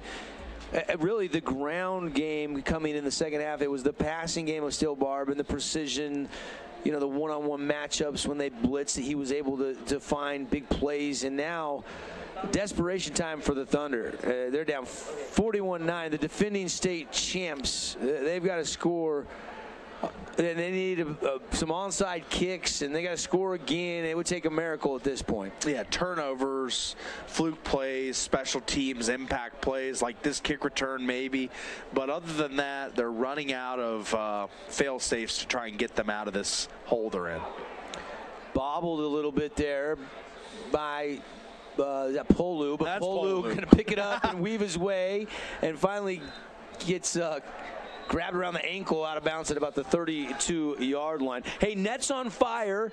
Check out their training packages on their website, netsonfire.org. 36-32, Green Canyon is now taking the lead over Skyview with like 2 minutes to go. Wow. So the number 1 seed could be upset by the 8 seed. Wow. We'll keep you posted here. Thunder down 41-9. Bobcats on upset watch late in that game. Yes. Beautiful. Do you just turn it loose here and try to take some shots? Yep, I think you do. RPO, they'll run it. Titan Mason off left tackle, bounce to the outside, and he's got some room. And he'll take it out across the 45, and that's about a 16-yard, maybe 17-yard run. No, excuse me, correction, 13-yard run. But Mason, probably the second or third longest run of the night. Third longest run, I believe. Yeah. I think he had a 27, a 46, and then that one. So he's had a few chunk plays. That was puts one him over 100 yards. And that was one of the big topics when we were talking about this game on the show yesterday was, can Desert Hills get Mason north, or can Crimson keep him south of 100 yards? And I think he just went over the 100-yard barrier on that last run. I think you're right. And he's been the hot hand the last couple weeks, and they're just going to keep leaning on him. Grondell fakes the pitch to Mason and then goes the other way. He'll pick up positive yardage, about a 4-yard gain. I mean, clearly this is a better running team than passing team. If you look at the statistics over the course of the season. Titan Mason, though, just a junior. Yeah. Garrett Grondell, just a junior. I mean, a lot of these guys returning next year, so. Sure. Titan Mason up the middle for about a 5-6 yard gain there. You know, Mason had 5 touchdown receptions and 25 rushing touchdowns. And over 1,800 yards rushing. So, incredible. You're back. Back with the hiccups. Can you believe it? What is going on? Apologize. Third down. You've been battling, though. You've been doing a great job. Grondell said something to Mason, puts him on the left. He's going to run right behind Mason, and he is going to break a little ankle tackle and fall past the line. It's a Red Rock Real Estate first down. That big, tall, lanky frame for Grondell reaches across that first down marker after I didn't think he had it at first initial glance, but he powered that second effort right here where he twists and turns and gets that first down. That was a big play for the Thunder. The senior makes the stop, number 22. I believe Bronson Plummet is a senior, but he got some second string guys in, trying to get some rest for some of the starters. But, you know, you don't lose much between the depth. There's so much strength at these backup positions for the Mustangs. Absolutely. Not all the starters out for Crimson, as I see quite a few of the normal names still playing. But they've definitely made some changes at a few positions, to say the least. But even the second teamers, like you say, still very good foundational pieces to this Crimson program. Getting their chance here. Second down. Run it to Mason. Kick out block. Breaks a little low tackle and is going to take it down to the 35-yard line. But under 6 minutes to play. Desert Hill's still just trying to play to their strengths. Know this game may be out of reach, and they're just trying to put one more really good drive and maybe put some points on the board. Send some of those seniors out with a good drive to end their careers. You know what I mean? Absolutely. Try to get in the end zone here. For all the seniors, like you say, and all the guys that are coming back next year, it's still a foundational building block. Just keep trying to score in this game on the right note. Another run and a good one. But again, clock continues to tick, tick, tick. Knocking on that Cache Valley Bank red zone. 41-9, Mustangs leading. Desert Hills with the ball. But clock approaching just 5 minutes left in the fourth quarter. Out of the gun, Garrett Grondell. Play action, zips it outside. Caught Wintle, and Wintle is going to take it down near the 20, and he's knocked out of bounds.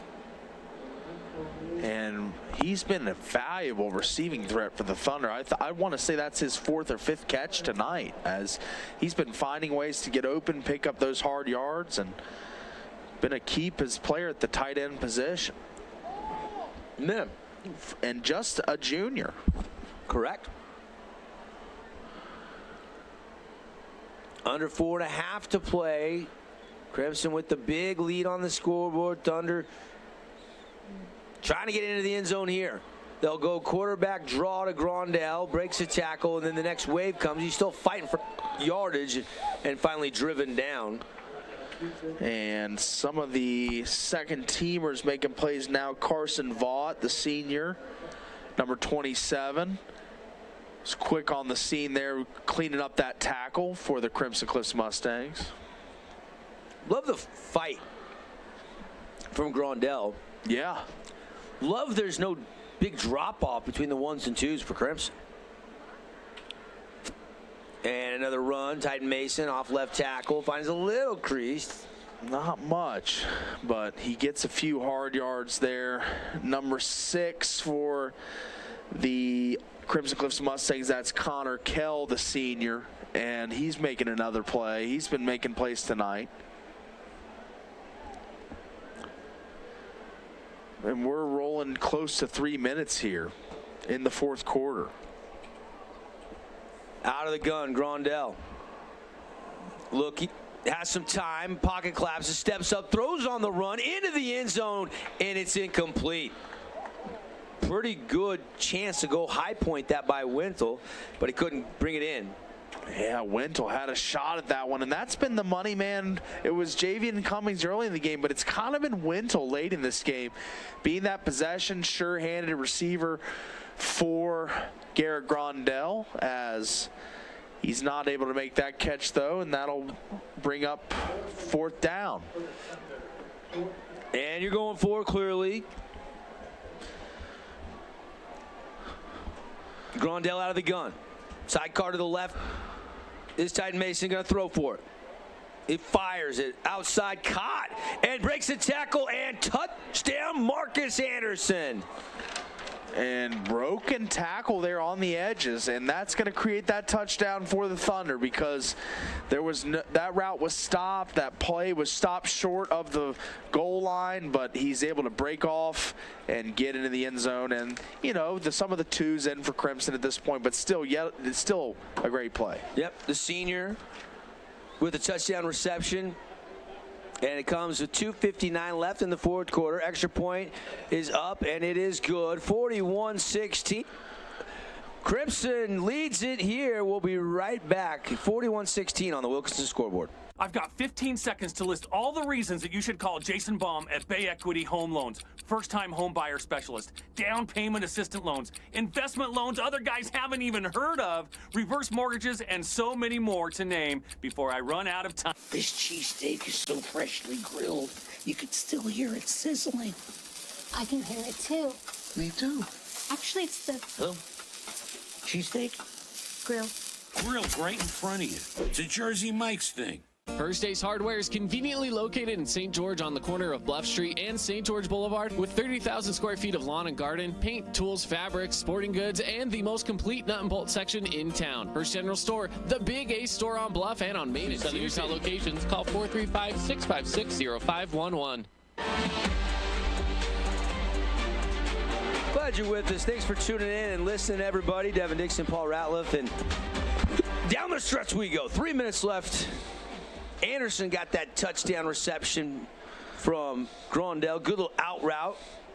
And Thunder will not onside kick it. They do squib it down into the end zone. Returnable by Caden Garcia-Casey, and he is going to be driven down shy of the 20-yard line. And 1 first down by the Mustangs, and they can about run the rest of the clock out. As Thunder showing some heart there on that last drive. Just wanted to commend them for that, as they found pay dirt, and it was a gutsy drive, you know, down 41-9, and they go down and cash in, make it 41-16, and this could be the last drive of the game for both teams. And the seniors for Desert Hills, I feel for them. I still remember whenever my last game happened, and it happens fast. Strickland will keep it, bounce it outside, little stiff arm, and fight his way out across the 25-yard line. Darius Strickland. Strickland showing that youth movement, that there are bright days ahead even after Steel Barban. You know, the thing is, I love his running ability. He looks like a true running quarterback. But we haven't really seen what he's capable of passing because he's coming in fourth quarters and throwing a few here and there. But we haven't seen him, just air it out and get 20 or 30 attempts in a game to see what he's capable in that department. But, yeah, I mean, you love the athletic ability and the running, without question, another weapon for this Mustang offense. Can't undersell how big getting Andy Stokes back as the offensive coordinator is for this Crimson team.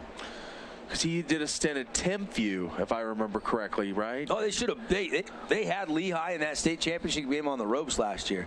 That young sophomore quarterback up there, Kasuga. He's already offers from USC, I think. Yeah. I mean, he's the real Kasuga. deal. He might be the best quarterback in the West. One of them for sure. Yeah, I know Isaac Wilson's getting a lot of hype up at Corner Canyon. He is. 1 point was leading the entire nation in passing yards. I know we're hyping Still Barban quite a bit. Yeah. I mean, this kid, he's got to find a place to play. I know he's a great baseball player, too. And then he wants to at least be the king of the South, Southern Utah. King of the South for Steele Barban. Student section hopping. Leaning to the left, leaning to the right. They're just milking this down to a minute here. They'll snap it. Strickland running outside. I think he's trying to stay in bounds there. And they wrestle him out of bounds, and clock will stop. And it's fourth down. Kind of needed one first down to then go to that victory formation. Now, do you kneel on it? Do you run around and try to kill some time, or you just straight punt it away? You probably just punt it away. Just punt it away, I think. Yeah, that quick kick's been kind of effective for them, so I would expect to see that here. Yep, substitutions, and now you got Polu dropping back to return this kick. 55 seconds left on the clock. Crimson up 41-16. I believe this is the second most points scored on Crimson this year. I have to double check that. I can't remember exactly what Morgan and Springville had, but in region play, and this is not a region game regular season. By the way, how about Beaver Kanab game today? Did you see that? 2013 Beaver beat Kanab. Yeah, he's got another dynasty brewing in Beaver football, huh? And Green Canyon, the 8th seed, does beat Skyview 36-32. Morgan scored 15 against Crimson. Okay. Bingham 26-23. Stansbury, I think, scored 20 on them on the bye week when they played Stansbury. I think a couple of those were late. One of them was a late garbage touchdown score. A little rugby-style kick. Fair catch called for. And Polo kind of like jumps up and catches it up high. That one maybe caught a little gust of wind. Don't see a lot of wind tonight. It's actually a beautiful day today in southern Utah. Temperature's cooling down now on the field. We kicked off at about 74 degrees here. Yeah. At Crimson Cliffs High School. A little chilly now. Got the shorts on, both of us do, so cold walk to our cars, but after a great game, that'll warm me up, of course, and this has been a great game for Crimson. I've been impressed by the offensive display, and as Desert Hills gets one final drive here. Thunder will run it, and it is Titan. No, it is not Titan Mason. That is May, and he's going to pick up about a 14-yard gain. Yeah, Riker May, been the guy to spell Titan Mason all season. He's going to get a couple carries. He is he's just a junior, Riker May. I thought he was a senior. Had my mind thought he was a senior. Run it again, and falls forward down to the 45. And 26 seconds and ticking. Thunder got time to run maybe one more play here. Got a lot of players, though, that were on that state championship team last year got to taste it, but they're going to come up a little short here tonight. And Desert Hill season going to come to an end. Run it one more time, Riker May. A little burst up the middle, and that'll do it. Zeros on the clock. The Mustangs got a ticket punch to Rice-Eccles Stadium. They got a championship on their mind. We've seen some upsets in this 4A bracket. Skyview just went down tonight. Provo got knocked out last week, but this Crimson team just keeps on humming. Looks like they'll probably get Ridgeline next, and then we'll have to see beyond that. But a good win. Your thoughts on the Mustangs getting it done tonight? And Ridgeline should be afraid, because this is the best team that I've seen in the 7 years I've been in Southern Utah, St. George area. This is the most complete Region 9 football team we've seen, offensively, defensively, special teams, and they move forward to the next round as expected. There is no weakness. This Mustang team is the real deal, folks. They win at 41-16. All right, we're going to take a quick time out. I was just looking to see if Caden was going to get into players yet. Maybe we'll keep it right here for just a second. Actually, let's take a quick break. Guys, let's take just a quick 60-second break. When we come back, we'll have some interviews and fire up the Johnson Pediatric District post-game show.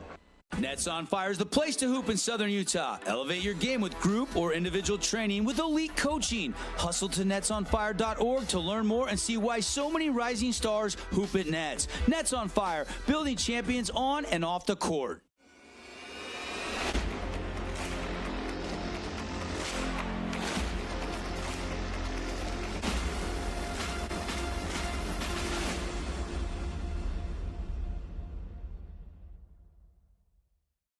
We are Utah's financial outfitter, and we're here when it's time for your business to climb higher. Cache Valley Bank, mountains await. Member FDIC, equal housing lender. As a local business owner, it's important to get the word out about your business. More people equals more revenue for you. Guys down here on the field right now, Malachi Lofopo. Hey, great game today. How's it feel to get the win? Oh, it feels amazing. Get back at them from last year, but hopefully we can go on and beat Ridgeline and move on to the next. Yeah, moving on. You guys going to go play at University of Utah, Rice-Eccles Stadium. You excited to go play in the big field? Yeah, first time there. It was a goal of ours to get there, and we accomplished it. All right, good game. Go celebrate the fans. All right. Great way to start our Johnson Pediatric District post-game show. I know Caden will probably catch up with some more players, but Paulie, plenty of praise to go around. Total team effort, as we've come to expect from this Mustang team. Yeah, it's the offense, it's the defense, it's the special teams. This is one of the most complete teams we've ever seen in Region 9. I said just before we went to break, the most complete team I've seen, because they can hurt you in just a multitude of ways. We saw the 2 50-plus yard shots from Steele Barbin to Tyler West and Malachi Olafipo, and the defense smothering Titan Mason in the run game. And we got Caden live with the player coach, right? Yeah, I'm down here with Tyler West. Tyler, hey, you made some big plays there today. A couple of great grabs. Some of them got brought back due to penalties, but hey, it's okay. You guys got the win. How's it feel to get that win today? It feels really good. I mean, just got to thank all my coaches and just for setting up all the plays to get us to this point and set us up to win. Ridgeline is going to be coming up next week at the University of Utah Rice-Eccles Stadium. You got to move on to the next game, but you got to celebrate the win. How you feeling right now? As you celebrate the win, but you got another step ahead of you with Ridgeline. I think we're just going to stay focused, keep practicing, and be ready for next week. All right, go celebrate with the team. Thank you. All right, great job there. How about McCord Christiansen tonight? 13 carries. Paulie, the stats are staggering. I mean, we knew he had some big runs, obviously, but the 90-yarder most notably. 13 carries, $168. Wow. And 3 rushing touchdowns for Christiansen. I'm not that good at math, but that average has got to be something absurd. I think it's like running back. 13. Yeah. And I believe Caden has another player down on the field. Let's get some more reaction. Caden, who you got? Hey, guys, I'm here with Coach right now. Teams surrounding us as well, Coach. It's got to feel good to get this one, move on to the next round. Oh, yeah, for sure. I'm not going to lie. It's a lot of emotions going into this game. These young men really wanted it. Last time we played these guys in the playoffs, we went home crying, and these guys wanted to make sure it wasn't them this time. So I'm proud of the way they played. Ridgeline got the win. They're moving on. That's who you're facing next. I know that's the preparation coming up. Tell me about this preparation coming up for the week. This is probably one of the best offenses I've ever played against in all my career. This is now going to be 3 years in a row that we played Ridgeline in the semifinals. Right, we lost to them the first year at Ridgeline. We beat them last year at SUU. This is going to be a third rematch against Ridgeline in the semis, 3 straight years. And so, got a lot of respect for Coach Cox and Coach Jeremy up there, Camp Livingston. Does a heck of a job as an OC, and so throws a lot of different formations and things at us, and we got to be really ready to play. This is a high IQ team that we're about to play. Skyview got knocked out of the tournament by Green Canyon, so you guys are now the highest seeded team through the rest of the playoffs. Do you feel like that puts a little bit of a target on your back? I mean, I think we've had a target on our back all season for just the way these young men have played all year, and so, we expect everyone's best game every week. We expect to bring everything out of the tool shed, and so seeds are seeds, man. I mean, we still got to get through Ridgeline, and whoever's there, if we make it through it, it's whoever we get, man. We're first up is Ridgeline. We got to take care of business there. Absolutely, thank you, Coach. Hey, appreciate you. Yep. All right, great stuff there, Coach Wayne Alopopo with Caden Formaster down on the field, and. This seems like a team that's destined to do big things, right? You kind of felt that since last year, and to get a little bit of a revenge, to take care. I mean, you had to go through 3 region teams. You play that whole region season, then you got to go through Cedar, then you got to go through Desert Hills just to get to Rice Eccles. I know they've played Ridgeline the last 3 years, but that's a good thing because that means you're in a good spot on a big stage and a chance to win a state championship. That's right. You're in a state semi. You're at Rice Eccles. You're facing a familiar opponent as we see McCord Christiansen strolling into the end zone. And this has got to be our Appliance Wholesalers Plus Playmaker play of the game, doesn't it? I would say so. 90 yards. I know we had some big pass plays, but this was the one that popped. Yeah. From the running game, from the Crimson Cliffs Mustangs. Let's go with that. From our friends at Appliance Wholesalers Plus, the boys that sell GE at AWP. They got Samsung over there. They got all the appliances, refrigerators, freezers, Jesse, Shane, all the guys over there at AWP across the freeway from the Bloomington Walmart. Shop local and save. Owen Peterson, great catch right there. Let's go. Player of the game, I think it's Christensen or Barbin. Barbin, great. Andrus, defensively, McKay Wright making plays. This, I think, is probably our Mountain Land Supply defensive play of the game.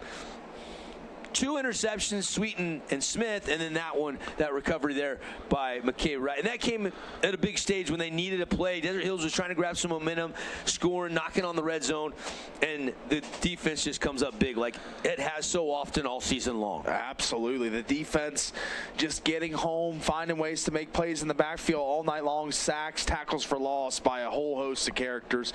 McKay Wright, Parker Andrus, Scott Neeson, so many different guys. Hurst players of the game, we mentioned Christiansen, 3 touchdowns, 168 yards rushing.